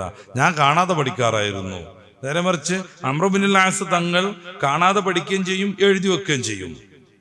സഹീഹായ ഹദീസാണിത്. അബൂ ഹുറൈറ റളിയല്ലാഹു അൻഹു പറയുന്നു, ലോകത്തെ ഏറ്റവും കൂടുതൽ ഹദീസ് റിവായത്ത് ചെയ്ത ആളാണ് അബൂ ഹുറൈറ റളിയല്ലാഹു അൻഹു. അവിടുന്ന് പറയാം, ഞാന് ജീവിച്ച കാലം എന്നേക്കാൾ ഹദീസ് അറിയുന്ന ഒരാളെ ഉണ്ടായിരുന്നുള്ളൂ, അംർ ബിനുൽ ആസ്. അദ്ദേഹത്തിന്റെ പ്രത്യേകത എന്താ? അദ്ദേഹം എഴുതി വെക്കാറുണ്ടായിരുന്നു, കാണാതെ പഠിക്കാറുണ്ടായിരുന്നു. ഞാൻ കാണാതെ പഠിക്കൽ മാത്രമേ ചെയ്തിട്ടുള്ളൂ. അംർ ബിനുൽ ആസ് തങ്ങൾ നബി സല്ലല്ലാഹു അലൈഹി വസല്ലം തങ്ങളിൽ നിന്ന് കിട്ടുന്ന എല്ലാ ഹദീസും എഴുതി വെക്കും. അപ്പൊ കുറെ ആളുകൾ പറഞ്ഞു, എന്ത് പരിപാടി, ഇതിനൊന്നും ആവശ്യമല്ല. അങ്ങനെ അദ്ദേഹം റസൂലുള്ളാഹി സ്വല്ലല്ലാഹു അലൈഹി വസല്ലം തങ്ങളുടെ അടുത്ത് ചെന്നു, ഞാൻ ഇങ്ങനെ എഴുതി വെക്കുന്നുണ്ട്, പലരും ഇന്നെ എഴുതണ്ടെന്ന് പറയുന്നുണ്ട്. ആ സമയത്ത് റസൂലുള്ളാഹി തങ്ങൾ പറഞ്ഞു, ഇങ്ങനെ കാണിച്ചു കൊടുത്തു റസൂലുള്ളാഹി, അങ്ങത് പറഞ്ഞു കൊടുത്തോളൂ, എന്നിട്ട് എഴുതി വെച്ചോളൂ എന്ന് സമ്മതം കൊടുത്തു. ഇത് വേറെ സഹാബിക്കും റസൂൽ അങ്ങനെ സമ്മതം കൊടുത്തിട്ടുണ്ട്. അപ്പൊ എന്തുകൊണ്ടാണ് പൊതുവെ നിങ്ങൾ ഹദീസ് എഴുതി വെക്കരുത് എന്ന് പറഞ്ഞത്? പണ്ഡിതന്മാർ അത് വിശദീകരിക്കുന്നുണ്ട്. ഒരു 3-4 കാരണങ്ങളുണ്ട്. ഒന്ന്, ഖുർആനും ഹദീസും വേറെ തിരിച്ചറിയാൻ പറ്റാത്ത വിധം കലരുന്ന ഒരു സാധ്യത വന്നാൽ എഴുതി വെക്കാൻ പാടില്ല. രണ്ടാമത്തേത്, എഴുതി വെക്കുക മാത്രം ചെയ്തു, പഠിക്കാതെ ഇങ്ങനെ പോയി, അത് പാടില്ല. മൂന്നാമതായി, ഖുർആൻ എഴുതുന്ന അതേ പേജിൽ, അന്ന് കുറേ നോട്ട് പുസ്തകമൊന്നുമില്ല കേട്ടോ, ഓരോ വിഷയത്തിനും നമ്മുടെ കുട്ടികൾക്കൊക്കെ 3-4 നോട്ട് പുസ്തകവും അനുബന്ധ പുസ്തകങ്ങളും അതിന്റെ വർക്ക് ബുക്കും ഒക്കെ ഉണ്ടാവും. അന്നങ്ങനെ നോട്ട് പുസ്തകങ്ങൾ കുറേയൊന്നുമില്ല. അപ്പൊ സഹാബികൾ എന്ത് ചെയ്യും? ഒരേ സംവിധാനത്തിൽ തന്നെ ഒരാടിന്റെ തോല് ഉറക്കിട്ടെടുത്ത് അതിലൊക്കെയാണ് ഇത് എഴുതുന്നത്. അപ്പൊ ഒരേ സംഗതിയിൽ തന്നെ ഖുർആനും എഴുതും, ഹദീസും എഴുതും. അപ്പൊ ഇത് പിന്നീട് കൺഫ്യൂഷനായി പോകാതിരിക്കാൻ നബി സല്ലല്ലാഹു അലൈഹി വസല്ലം തങ്ങൾ അങ്ങനെ എഴുതരുത് എന്ന് പറഞ്ഞു. അല്ലാതെ തീരെ എഴുതരുത് എന്ന് റസൂലുള്ളാഹി പറഞ്ഞിട്ടില്ലെന്നതിന് ഉദാഹരണമാണ് അംർ ബിനുൽ ആസ് റളിയല്ലാഹു അൻഹുവിനെ പോലെയുള്ള ഹദീസ് എഴുതി വെച്ച സ്വഹാബികൾ. അപ്പൊ റസൂൽ സല്ലല്ലാഹു അലൈഹി വസല്ലം തങ്ങളുടെ കാലത്ത് തന്നെ ഹദീസ് എഴുതി വെക്കുന്നുണ്ട്. അതിങ്ങനെ പിന്നീട് തുടർന്ന് എഴുതി പോകുന്നുണ്ട്. പിന്നെ ഇതൊരു ഔദ്യോഗിക സംവിധാനമായി ഒരുമിച്ച് കൂട്ടിയത് മഹാനായ 5-ാം ഖലീഫ എന്ന പേരിൽ പ്രസിദ്ധരായ മഹാനായ ഉമർ ഇബ്നു അബ്ദുൽ അസീസ് റളിയല്ലാഹു അൻഹുവിന്റെ കാലത്താണ്. അദ്ദേഹം ഇമാം സുഹരിയെ വിളിച്ചിട്ട്, ഹദീസ് പഠിച്ച കുറെ ആളുകൾ മരണപ്പെട്ടു പോകുന്നുണ്ട്, എഴുതി വെച്ച ആളുകൾ കുറഞ്ഞു വരുന്നുണ്ട്, അതുകൊണ്ട് ഇന്ന് എല്ലാ ഹദീസും പ്രാമാണികമായി അങ്ങ് ശേഖരിക്കണമെന്ന് പറയുന്നു. ഈ ഒരു വിഷയത്തിൽ ഇബ്നു ശിഹാബ് സുഹരി റളിയല്ലാഹു അൻഹുവിന്റെ നേതൃത്വത്തിൽ മഹാപണ്ഡിതന്മാർ കഠിനമായ ത്യാഗം ചെയ്യുന്നു. ലഭ്യമായ എല്ലാ ഹദീസുകളും അവർ കളക്ട് ചെയ്യുന്നു. എന്നിട്ട് അത് റിവായത്ത് ചെയ്ത ആളുകളെ കുറിച്ച് കൃത്യമായി പഠിക്കുന്നു. ഒരു ഹദീസ് റിവായത്തുള്ള രാവിക്ക് വേണ്ട കുറേ ഗുണങ്ങളുണ്ട്. അദ്ദേഹത്തിന് നല്ല ഓർമ്മശക്തി വേണം, സത്യസന്ധനാവണം, വിശ്വാസിയാകണം. അയാൾ ഉദ്ധരിക്കുന്ന ഹദീസ് അദ്ദേഹത്തിന്റെ കർമ്മങ്ങളോട് വിരുദ്ധമാകാൻ പാടില്ല. അദ്ദേഹത്തിന്റെ ഉസ്താദിൽ നിന്ന് ഉദ്ധരിക്കുന്ന ഹദീസ് ഉസ്താദും അദ്ദേഹവും ഈ ഹദീസ് കൈമാറാൻ പറ്റും വിധം കണ്ടുമുട്ടിയിട്ടുണ്ട് എന്നുള്ളതിന് ഉറപ്പ് വേണം. അങ്ങനെ അല്ലാത്ത ഹദീസിന് മുദല്ലസ് എന്നാണ് പറയാം, ഉസ്താദിനെ പറയാത്ത ഹദീസിന്. അങ്ങനെ റാവി എന്ന് പറഞ്ഞാൽ ഇത്രമേൽ ഗുണവിശേഷണങ്ങളുള്ള ഹദീസിന്റെ വാഹകനായ അതിശ്രേഷ്ഠനായ ബുദ്ധിശക്തിയുള്ള ഓർമ്മശക്തിയുള്ള എഴുത്തറിയാവുന്ന മഹാപണ്ഡിതന്മാരാണ്. അപ്പൊ ഇവരിൽ നിന്ന് കൈമാറി റസൂലിലേക്ക് എത്തുന്നു.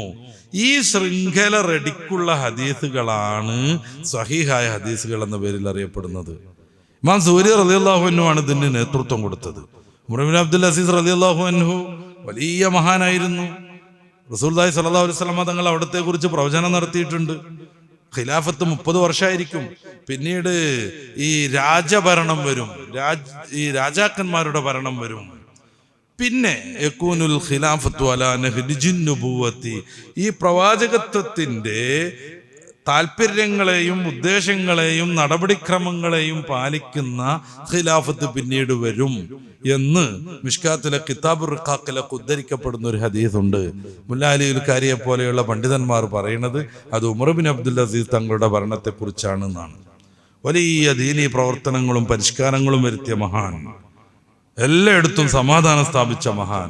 അതുകൊണ്ടാണ് 2ാം ഉമർ 5ാം ഖലീഫ എന്നൊക്കെ അദ്ദേഹം അറിയപ്പെടുന്നത്. അദ്ദേഹം വലിയ പണ്ഡിതനായിരുന്നു, ഹദീസ് പണ്ഡിതനായിരുന്നു, ഖുർആൻ ഹാഫിളായിരുന്നു. കേവലം ഒരു ഭരണാധികാരിയല്ല, അന്നത്തെ ഉന്നത നിലവാരത്തിൽപ്പെട്ട പണ്ഡിതനുമായിരുന്നു മഹാൻ. ഇദ്ദേഹത്തിന്റെ കൽപ്പന പ്രകാരം ഇബ്നു ശിഹാബ് സുഹരിയുടെ നേതൃത്വത്തിലാണ് ഔദ്യോഗികമായ ഹദീസ് കളക്ഷൻ തയ്യാറാക്കുന്നത്. പിന്നീട് കുറേ പണ്ഡിതന്മാർ ആ രംഗത്ത് മഹാസേവനം നടത്തി. ഇമാം ബുഖാരി തങ്ങൾ, ഇമാം മുസ്ലിം തങ്ങൾ, അബൂദാവൂദ് തങ്ങൾ, അങ്ങനെ കുറേ ആളുകൾ. അവർ ലഭ്യമായ ഹദീസുകളെല്ലാം സസൂക്ഷ്മം പരിശോധിച്ചു. ഹദീസുള്ള ആളുകളെ പോയി കണ്ടു, അവരുടെ വ്യക്തിത്വത്തെ കുറിച്ച് പഠിച്ചു, സത്യസന്ധതയെ കുറിച്ച് പഠിച്ചു. അങ്ങനെ ഹബീബായ നബിയിലേക്ക് നേരിട്ട് എത്തിച്ചേരുന്നു എന്നുറപ്പുള്ള ഹദീസുകൾ അവർ പ്രത്യേകം സെലക്ഷൻ ചെയ്തു. അതാണ് സഹീഹുൽ ബുഖാരി, അതാണ് സഹീഹു മുസ്ലിം, അങ്ങനെയുള്ള ഹദീസ് ഗ്രന്ഥങ്ങൾ. ഇതിന്റെ മുന്നേ ജീവിച്ചവരാണ് മദ്ഹബിന്റെ പണ്ഡിതന്മാർ. അവരൊക്കെ ഹദീസ് മൊത്തം അങ്ങോട്ട് കാണാതെ പഠിക്കുകയാണ് ചെയ്തത്. ഹദീസിന്റെ സഹീഹ് പോലെയുള്ള ഗ്രന്ഥങ്ങൾ അന്ന് രൂപപ്പെട്ടിട്ടില്ലായിരുന്നു. ഞാൻ നേരത്തെ പറഞ്ഞു, ഇമാം ഷാഫി തങ്ങളുടെ ശിഷ്യനാകുന്ന അഹ്മദ് ഇബ്നു ഹംബൽ തങ്ങൾ 10 ലക്ഷം ഹദീസാണ് കാണാതെ പഠിച്ചത്. 10 ലക്ഷം ഹദീസ് അദ്ദേഹം കാണാതെ പഠിച്ചു. ഈ ഹദീസിന്റെ വൈപുല്യത്തിൽ നിന്നാണ് ഖുർആന് വ്യാഖ്യാനം കണ്ടത്. ഈ ഹദീസിന്റെ പിന്തുണയോടുകൂടെയാണ് മഹാത്മാവ് അവിടുത്തെ പോലെയുള്ള മറ്റു മുജ്തഹിദുകളാകുന്ന പണ്ഡിതന്മാർ മസ്അലകൾ നിർദ്ധാരണം ചെയ്തത്. 10 ലക്ഷം ഹദീസുകൾ കാണാതെ പഠിച്ചു. അതുകൊണ്ടാണ് ഇബ്നു തൈമിയ്യ എന്ന് പറയുന്ന ആധുനിക കാലത്ത് ഈ എല്ലാ ഈ അവാന്തര വിഭാഗങ്ങളൊക്കെ അംഗീകരിക്കുന്ന വലിയൊരു പണ്ഡിതനായി ഷെയ്ഖുൽ ഇസ്ലാമായി കാണുന്ന അദ്ദേഹം റഫുൽ മലാമൻ അഇമ്മത്തിൽ അഅ്ലാം എന്ന് പറയുന്ന മദ്ഹബിന്റെ ഇമാമുകളെ കുറിച്ചുള്ള ആക്ഷേപങ്ങൾക്ക് മറുപടി എന്ന പേരിലുള്ള പുസ്തകത്തിൽ അദ്ദേഹത്തിന്റെ കിതാബിൽ അദ്ദേഹം പറയുന്നുണ്ട്, സഹീഹുൽ ബുഖാരി രൂപപ്പെട്ടില്ല, സഹീഹ് മുസ്ലിം രൂപപ്പെട്ടില്ല ഇമാം ഷാഫി റളിയല്ലാഹു അൻഹുവിന്റെ കാലത്ത്, ഇമാം മുഹമ്മദ് ബിൻ ഹംബലിന്റെ കാലത്ത്. അതുകൊണ്ട് അവർക്ക് ഹദീസ് ലഭിച്ചില്ല എന്ന് ആരെങ്കിലും പറയുകയാണെങ്കിൽ ആ വിഡ്ഢിത്തം തിരുത്തണം. കാനത്ത് ദവാനീനുഹും സുദൂറുഹും, അവരുടെ തലച്ചോറ് തന്നെയായിരുന്നു അവരുടെ ഗ്രന്ഥശേഖരം. നമ്മുടെ നാട്ടിലൊക്കെ ഉണ്ട് തീരെ വിവരം കുറഞ്ഞ ചില ആൾക്കാർ, ഇമാം ഷാഫി റളിയല്ലാഹു അൻഹുവിന് ആകെ ഇത്തിരി ഹദീസേ കിട്ടിയുള്ളൂ എന്നൊക്കെ പറയുന്നവർ. കാരണം ബുഖാരി പിന്നെ ഉണ്ടായത്, മുസ്ലിം പിന്നെ ഉണ്ടായത്, ഗുട്ടംബർഗ് പിന്നെ വന്നത്, അച്ചടി യന്ത്രം പിന്നെ കണ്ടുപിടിച്ചത് എന്നൊക്കെ പറഞ്ഞിട്ട് പൊട്ടത്തരം. അവരൊക്കെ അംഗീകരിക്കുന്ന ഷെയ്ഖുൽ ഇസ്ലാമാണ് ഈ പറയുന്നത്, കാനത്ത് സുദൂർ ദവാനീനുഹും സുദൂറുഹും, അവരുടെ ഗ്രന്ഥശേഖരം അവരുടെ ഹൃദയങ്ങൾ തന്നെയായിരുന്നു. അപ്പോ ഹദീസ് കൃത്യമായ രീതിയിൽ കൈമാറ്റപ്പെടുകയും പ്രൗഢമായ രീതിയിൽ തീർത്തും പ്രാമാണികമായി ആധികാരികമായി രേഖപ്പെടുത്തുകയും ചെയ്തു. ഇസ്ലാമിന്റെ 2ാം പ്രമാണത്തിന്റെ സംരക്ഷണം ഖുർആനിന്റെ വിശദീകരണമാകയാൽ പടച്ച റബ്ബ് തന്നെ ഏറ്റെടുത്തു. എന്തിനാണ് നമ്മൾ ഈ ഹദീസിന്റെ ഈ ചരിത്രം ഇത്ര വിസ്തരിച്ചു പറഞ്ഞത്? 2ാം പ്രമാണമാകുന്ന ഹദീസ് വളരെ ആധികാരികമാണെന്ന് വിശ്വാസി സമൂഹമെങ്കിലും ആദ്യം മനസ്സിലാക്കണം. വളരെ ആധികാരികമാണെന്ന് വിശ്വാസി സമൂഹം മനസ്സിലാക്കണം. അപ്പോഴാണ് ഓരോരുത്തർ വന്നിട്ട് ഹദീസ് ശരിയല്ല, ഹദീസ് സ്വീകരിക്കാൻ പറ്റൂല എന്ന് പറയുമ്പോൾ ആ പോയത്തക്കാരനെ കുറിച്ച് ഏറ്റവും ചുരുങ്ങിയത് നമ്മുടെ മനസ്സിൽ ഒരു നീരസെങ്കിലും വരാൻ പറ്റുള്ളൂ. ഹദീസ് പ്രാമാണികമല്ല എന്ന് വരുത്തേണ്ട ആവശ്യം മതവിരുദ്ധരായ ആളുകൾക്ക് കൂടുതലായി ഉണ്ട്. അതിന്റെ ചില ഉദാഹരണങ്ങളാണ് ഞാൻ നേരത്തെ പറഞ്ഞത്. അവരുടെ കെണിയിൽ അകപ്പെട്ടാണ് കുറേ ആളുകൾ ഹദീസ് നിഷേധത്തിൽ വരുന്നത്. നമ്മുടെ കേരളത്തിൽ മുജാഹിദ് പ്രസ്ഥാനത്തിലെ ഒരു നേതാവായിരുന്നു സലാം സുല്ലമി എന്ന് പറയുന്ന മനുഷ്യൻ. അദ്ദേഹം നൂറുകണക്കിന് ഹദീസുകളാണ് ബുഖാരി ഷരീഫിൽ നിന്ന് പോലും തള്ളിക്കളഞ്ഞത്. ഏതായി ബുഖാരി ഷരീഫ്? അസഹുൽ ഖുതുബി ബഅദ കിതാബില്ലാഹി, അള്ളാഹുവിന്റെ ഗ്രന്ഥമാകുന്ന ഖുർആനിന് ശേഷം ഇസ്ലാമിക പൈതൃക ലോകത്ത് വൈജ്ഞാനിക മേഖലയിൽ ഏറ്റവും പ്രാമാണികമാണ് സഹീഹുൽ ബുഖാരി. എന്നിട്ട് 100-ലധികം ഹദീസുകൾ മൂപ്പര് നിഷേധിച്ച് തള്ളി. ഇതൊന്നും ശരിയല്ല എന്ന് പറഞ്ഞു. അതിനെന്തായിരുന്നു അദ്ദേഹത്തിന്റെ മാനദണ്ഡം? അദ്ദേഹത്തിന്റെ ശുഷ്കിച്ച മരവിച്ച ബുദ്ധി മാത്രം. അത് ബുദ്ധിക്ക് വിരുദ്ധാണെന്ന് പറഞ്ഞു. ഇദ്ദേഹത്തിന്റെ അതേ മാതൃകയും അതേ മാനദണ്ഡവും വെച്ച് ബുഖാരി ഷരീഫ് മൊത്തം തള്ളി, ഹദീസ് മൊത്തം തള്ളി. ഇപ്പോ ഇങ്ങനെ ഒരു സർവമത സത്യവാദത്തിന്റെ ആളായി, അല്ലെങ്കിൽ സർവവേദ സത്യവാദത്തിന്റെ ആളായി വീഡിയോസും പുസ്തകങ്ങളുമായി മുസ്ലിം സൊസൈറ്റിയെ നശിപ്പിക്കാൻ ഇറങ്ങിയ ഒരു മനുഷ്യനാണ് CH മുസ്തഫ എന്ന് പറയുന്നയാൾ. ഏറ്റവും പുതിയ ഹദീസ് നിഷേധി അദ്ദേഹമാണ്. ഖുർആന് മൂപ്പർക്ക് തോന്നിയ മാതിരി അങ്ങനെ വ്യാഖ്യാനം ഉണ്ടാക്കുന്നു. ഹദീസ് അദ്ദേഹം എന്തുകൊണ്ട് അംഗീകരിക്കാതിരുന്നു?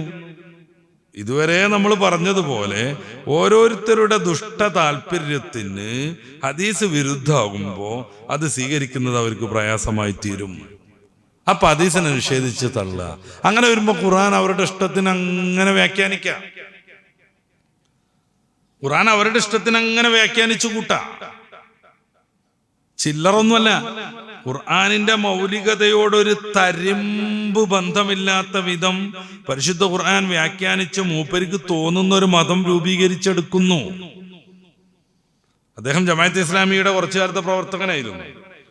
അദ്ദേഹത്തിന്റെ ഭാര്യ അയാൾക്കെതിരെ തലശ്ശേരി കോടതിയിൽ കേസ് കൊടുത്തു. ഇയാൾക്ക് ഈ മതം മാറ്റം സംഭവിച്ചപ്പോ, പ്രമാണവിരുദ്ധത സംഭവിച്ചപ്പോ ആ വ്യവഹാരങ്ങളിൽ അദ്ദേഹം തുറന്നു പറയുന്നുണ്ട്, ഞാൻ ജമാഅത്തെ ഇസ്ലാമിയുടെ പ്രവർത്തകനായിരുന്നു, പിന്നീട് എനിക്ക് ഈ ചേങ്ങന്നൂരിന്റെ ആദർശം സ്വാധീനിച്ചു. അയാൾ കോടതിയിൽ കൊടുത്ത സ്റ്റേറ്റ്മെന്റിലുണ്ട്. പിന്നെ 7 വർഷം ഞാൻ വർക്കല ശ്രീ നാരായണ ഗുരുവിന്റെ ആശ്രമത്തിൽ ജീവിച്ചു. ശ്രീനാരായണ ഗുരുവിന്റെ ആശ്രമത്തിൽ ജീവിച്ചു. അങ്ങനെ ശ്രീനാരായണ ദർശനം എന്നെ വല്ലാതെ സ്വാധീനിച്ചു. ആ സീസണിലാണ് അമ്പലത്തിലൊക്കെ പ്രസംഗത്തിന് മൗലവി എന്ന് പറഞ്ഞ് അദ്ദേഹം എഴുന്നള്ളിക്കപ്പെട്ടത് വ്യാപകമായിട്ട്. അങ്ങനെ ശ്രീനാരായണ ദർശനം നന്നായിട്ട് സ്വാധീനിച്ച് ഏകദേശം 7 വർഷം ശ്രീനാരായണീയനായി നടന്ന്, ആ സമയത്ത് ഈ ശ്രീനാരായണ സ്വാമിമാരോടൊപ്പമൊക്കെ ഉള്ള ഈ സ്വാമിയുടെ മുണ്ടെടുത്ത് അയാളുടെ ഫോട്ടോസൊക്കെ ഉണ്ട്. അങ്ങനെയാണ് ഇസ്ലാം മാനവ വ്യാഖ്യാനം എന്നും പറഞ്ഞിട്ട് എല്ലാ മതത്തെയും ഇങ്ങനെ ഇസ്ലാമിലേക്ക് ഇങ്ങനെ ഒപ്പിച്ചു കൊണ്ടുവന്നിട്ടുള്ള വ്യാഖ്യാനങ്ങളൊക്കെ ആയിട്ട് അയാള് സ്റ്റേജുകളിൽ നിന്ന് സ്റ്റേജുകളിലേക്ക് പരകായ പ്രവേശനം നടത്തി. ഇപ്പോ ഒരു സ്റ്റുഡിയോ സൃഷ്ടിച്ച് അതിൽ വെച്ച് ഖുതുബ നടത്തും. അപ്പൊ വെള്ളിയാഴ്ച ഖുതുബ എന്നും പറഞ്ഞ അയാളുടെ മലയാള പ്രഭാഷണം ഇങ്ങനെ വരും. വെള്ളിയാഴ്ച ഖുതുബ എന്ന് പറഞ്ഞാൽ അതാണ്, സ്റ്റുഡിയോയിൽ വെച്ചിട്ട് അയാൾ നടത്തുന്ന പ്രഭാഷണങ്ങളാണ്. അതിൽ ഹദീസിനെയും റസൂലിനെയും നിഷേധിച്ച് എതിർത്ത് മലിനമായി അവതരിപ്പിച്ചു കൊണ്ടിരിക്കുന്നു. ഇത് കുറച്ചൊക്കെ മുസ്ലിങ്ങളെയും സ്വാധീനിക്കുന്നു. നമ്മുടെ സാസിൽ പോലും എന്നോട് പലപ്പോഴായി അദ്ദേഹത്തിന്റെ ആ ക്ലിപ്പ് ഈ ക്ലിപ്പ് എന്നും പറഞ്ഞ് എനിക്കത് വിട്ടുതരുന്ന, അതിന് മറുപടി പറയണം എന്നൊക്കെ പറയുന്ന ഒന്നിലധികം ആളുകളുണ്ട്. ഒന്ന്, നമ്മൾ വേണ്ടത് ഇസ്ലാമിന്റെ മൗലികമായ രീതി മനസ്സിലാക്കി അതനുസരിച്ച് മുന്നോട്ട് പോകാനാണ്. ഒരു മനുഷ്യന് എല്ലാ ഇൽമും കൂടി ഒന്നും ശേഖരിക്കാൻ പറ്റൂല. ഒരു മുസ്തഫ മൗലവി ഒന്ന് കുറെ മതവിരുദ്ധ ആദർശങ്ങൾ പറഞ്ഞു, അപ്പൊ അതെന്താന്ന് ചോദിച്ചു കുറെ അതിന്റെ പിറകടക്കുക. പിന്നെ വേറൊരാൾ വന്ന് വേറെന്തൊക്കെയോ പറഞ്ഞു, പിന്നെ അതിന്റെ പിറകടക്കുക. ഇതൊന്നും പ്രായോഗികമല്ല. പരിശുദ്ധ ഖുർആൻ അള്ളാഹുവിന്റെ കലാമാണെന്ന് ബോധ്യമുള്ളവരാണ് മുഅ്മിനീങ്ങൾ. തിരുസുന്നത്തുകൾ അള്ളാഹുവിന്റെ റസൂലിന്റെ വാക്കുകളാണെന്നും നമുക്കറിയാം. ഇത് പ്രാമാണികമാണെന്നും നമ്മൾ അറിയാവുന്നു. ഇതിന് വിരുദ്ധമായ ഒരു വ്യാഖ്യാനം ഖുർആനിനോ ഹദീസിനോ നൽകാനേ പാടില്ല. എന്തുകൊണ്ട്? മഹാനായ റസൂലുള്ളാഹി സ്വല്ലല്ലാഹു അലൈഹി വസല്ലം തങ്ങളെ കുറിച്ച് പരിശുദ്ധ ഖുർആൻ നടത്തുന്ന 1-2 പ്രയോഗങ്ങൾ മാത്രം നമുക്ക് പരിചയപ്പെടാം. സൂറത്തുൻ നജ്മിലെ 3-ാമത്തെ വാക്യം, മാ യന്തിഖു അനിൽ ഹവാ. റസൂലുള്ളാഹി സ്വയഷ്ടപ്രകാരം ഒന്നും സംസാരിക്കില്ല, പ്രത്യേകിച്ച് ദീനി കാര്യങ്ങൾ. ഇൻഹുവ ഇല്ലാ വഹയുൻ യൂഹാ. അവിടത്തേക്ക് വഹയ് ലഭ്യമായിട്ടാണ് അവിടുന്ന് അത് സംസാരിക്കുന്നത്. അപ്പൊ റസൂലിന്റെ ഹദീസുകൾ എന്ന് പറഞ്ഞാൽ വഹയ് തന്നെയാണ്, അള്ളാഹുവിൽ നിന്നുള്ളത് തന്നെയാണ്. പിന്നെ അതും ഖുർആൻ തമ്മിലുള്ള വ്യത്യാസം എന്താണ്? ഖുർആൻ മുഅ്ജിസാകുന്നു, ഖുർആൻ പാരായണത്തിന് തന്നെ പ്രത്യേകമായ ഇബാദത്താകുന്നു. ഇങ്ങനെ കുറെ സംഗതികളുണ്ട്. അപ്പൊ റസൂലുള്ളാഹി സ്വല്ലല്ലാഹു അലൈഹി വസല്ലമ പറയുന്ന ദീനീ കാര്യങ്ങളെല്ലാം അള്ളാഹു പഠിപ്പിച്ചതാണ്, അത് ആധികാരികമാണ്. പിന്നെ അതിന്റെ കൈമാറ്റ ശൃംഖലയിൽ എന്തെങ്കിലുമൊക്കെ ഒരു വൈകല്യം വന്നിട്ടുണ്ടെങ്കിൽ അതൊരിക്കലും സംഭവിച്ചിട്ടില്ല. കൃത്യം ഇന്ന് ചരിത്രമാവാനുള്ള മാനദണ്ഡമുണ്ട്. നമ്മുടെ +1-ന്റെയൊക്കെ ഹിസ്റ്ററി പുസ്തകത്തിലൊക്കെ നമുക്കത് കാണാം. ചരിത്രമാവാനുള്ള മാനദണ്ഡം ഏതെടുത്തു പരിശോധിച്ചാലും ഹദീസുകൾ കൃത്യമാണ്, ഹദീസുകൾ വ്യക്തമാണ്, ഹദീസുകൾ പ്രാമാണികമാണെന്ന് നമുക്ക് മനസ്സിലാക്കാൻ പറ്റും.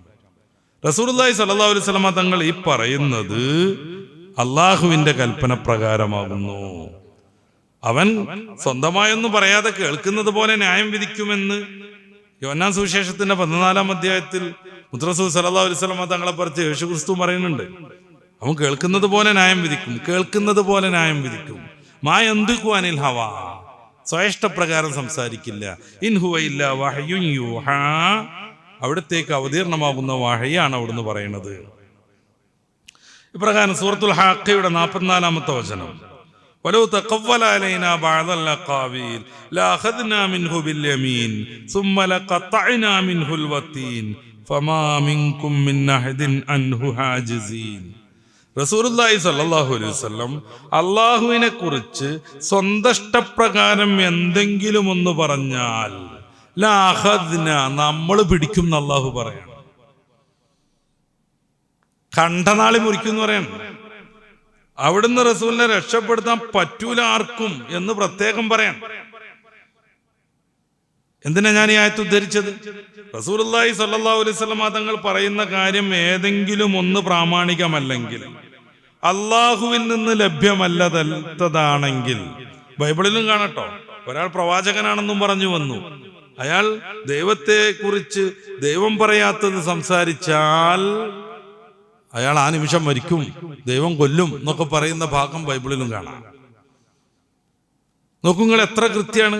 റസൂലുള്ളാഹി സ്വയേഷ്ടപ്രകാരം അള്ളാഹുവിനെ കുറിച്ച് എന്തെങ്കിലും പറഞ്ഞാൽ ലഅഖദ്നാ മിൻഹു ബിൽ വതീൻ, നമ്മൾ പിടിക്കുന്നു, ഒറ്റർത്ഥം പറഞ്ഞാൽ.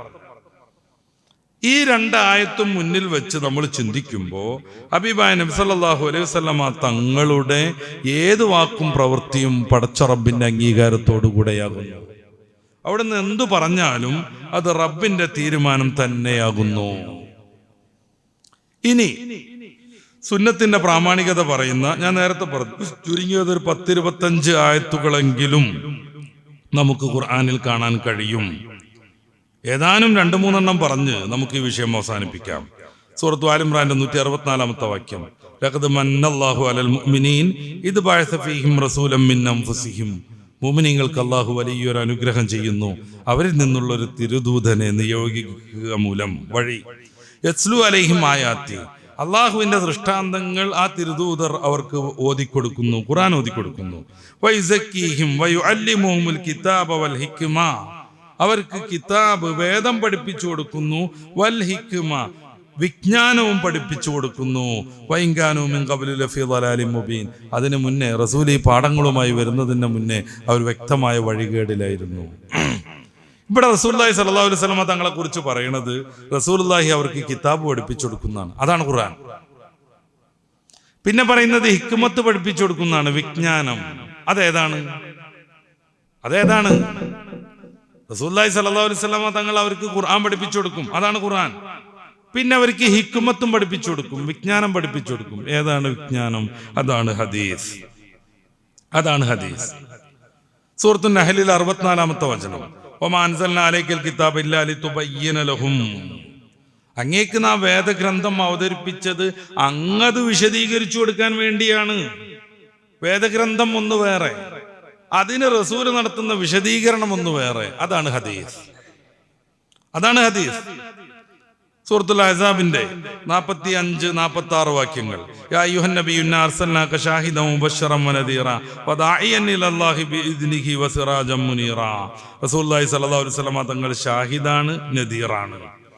റസൂൽ പറയുന്ന വാക്കുകൾ അവർ സ്വീകരിക്കേണ്ടതുമാണ്. സൂറത്തുൽ അഹ്സാബിൽ തന്നെ 36-ാമത്തെ വാക്യം, وما كان لمؤمن ولا مؤمنة إذا قضى الله ورسوله أمرا أن يكون لهم الخيارة من أمرهم.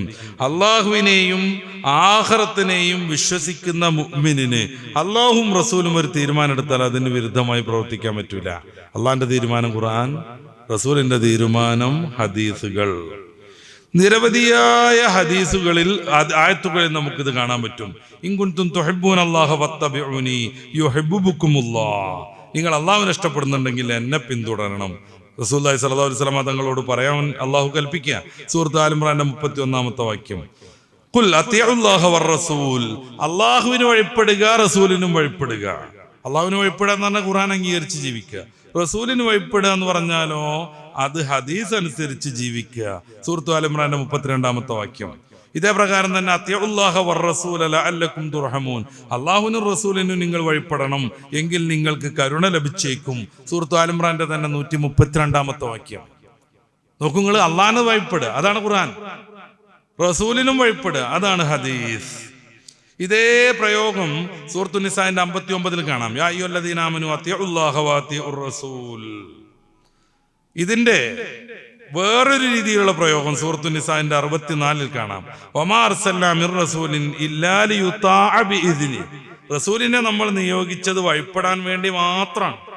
അപ്പൊ അവിടുത്തെ വഴിപ്പെട്ട അനുയായികൾ ജീവിച്ചിരിക്കണം.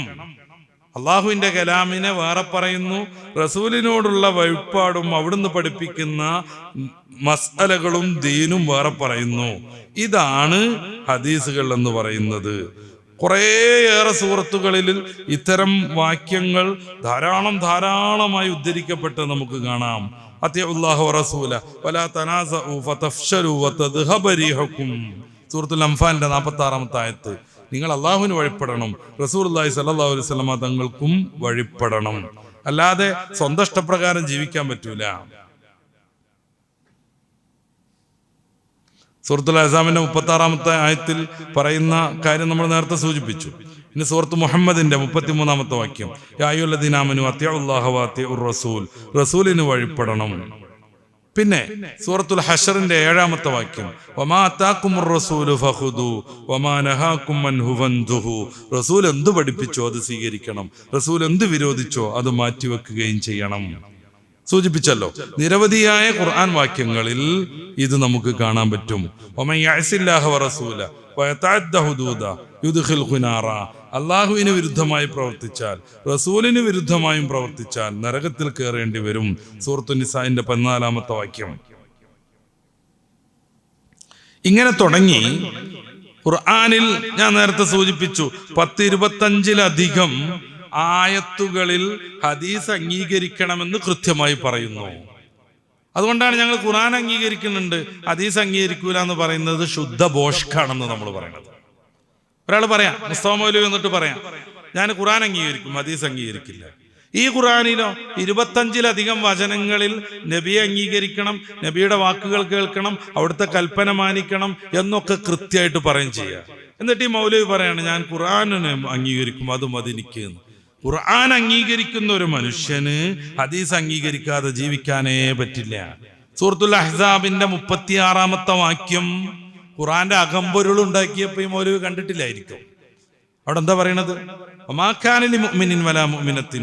മുഅ്മിനായ ആണിനോ പെണ്ണിനോ സാധ്യമേ അല്ല അയ്യകൂന ലഹുമുൽ ഖിയറ, അവർക്ക് സ്വയമായി ഒരു തീരുമാനം എടുക്കാൻ പറ്റൂല. ഇദാ ഖലല്ലാഹു വറസൂലുഹു അംറൻ, അല്ലാഹും റസൂലും ഒരു കാര്യം തീരുമാനിച്ചാൽ, അള്ളാഹുവിന്റെ കാര്യം തീരുമാനിക്കലാണ് ഖുർആൻ, റസൂലിന്റെ കാര്യം തീരുമാനിക്കലാണ് ഹദീസ്. ഈ ഹദീസിനെ അംഗീകരിക്കാതെ മുഅ്മിനായ ഒരു മനുഷ്യന് സ്വന്തമായി ഒരു തീരുമാനം എടുക്കാനേ പറ്റില്ല. എന്നിട്ട് ഈ മൗലവി പറയാണ്, ഞാൻ ഖുർആനിന് മാനവികമായ വ്യാഖ്യാനം ചമയ്ക്കുന്നു. റസൂലിനോട് ബന്ധമല്ല, ഖുർആനിന്റെ 1-ാമത്തെ മുഫസ്സിറാകുന്ന റസൂൽ തങ്ങളോട് ബന്ധമല്ല, സഹാബികളുടെ വ്യാഖ്യാനത്തോട് യാതൊരു ബന്ധവുമില്ല, താബിഈങ്ങൾ പഠിപ്പിച്ച ദീനിനോട് യാതൊരുവിധ ഐക്യവും താദാത്മ്യവുമില്ല. പിന്നെ ഒറ്റയ്ക്ക് ഇരുന്ന് അയാൾക്ക് തോന്നിയ പോലെ ഇങ്ങനെ വ്യാഖ്യാനിച്ചുകൊണ്ടിരിക്കുക. ഇത് ദീനല്ലെന്ന് നമ്മൾ മനസ്സിലാക്കുക. ഹദീസ് അംഗീകരിക്കാതെ ഖുർആൻ അംഗീകരിച്ചു എന്ന് ഒരാൾക്ക് പറയാനേ പറ്റില്ല. നേരത്തെ സൂചിപ്പിച്ചതുപോലെ അത് ശുദ്ധമായ ബോഷ്കാണ്, തനി വിഡ്ഢിത്തവും തീർത്തും മതവിരുദ്ധവുമാണ്. ഇൻഷാ അല്ലാഹ് ഹദീസിന്റെ മറ്റു കുറേ കാര്യങ്ങൾ നമുക്ക് പിന്നീട് സംസാരിക്കേണ്ടതുണ്ട്. നമ്മുടെ സമയമായതുകൊണ്ട് അവസാനിപ്പിക്കാം. ഇന്ന് ഈ വിഷയം പ്രത്യേകമായിട്ട് പറയാൻ കാരണം ഹദീസ് നിഷേധം ഒരു ട്രെൻഡായി സ്വീകരിക്കാൻ സമൂഹം പലപ്പോഴായിട്ട് സമ്മർദ്ദത്തിൽപ്പെടുക, പ്രത്യേകിച്ച് നമ്മുടെ ചെറുപ്പക്കാർ. അത് ഹദീസല്ലേ ചോദിക്കുന്ന ഒരു ടെൻഡൻസി, ഒരു പ്രവണത വരികയാണ്.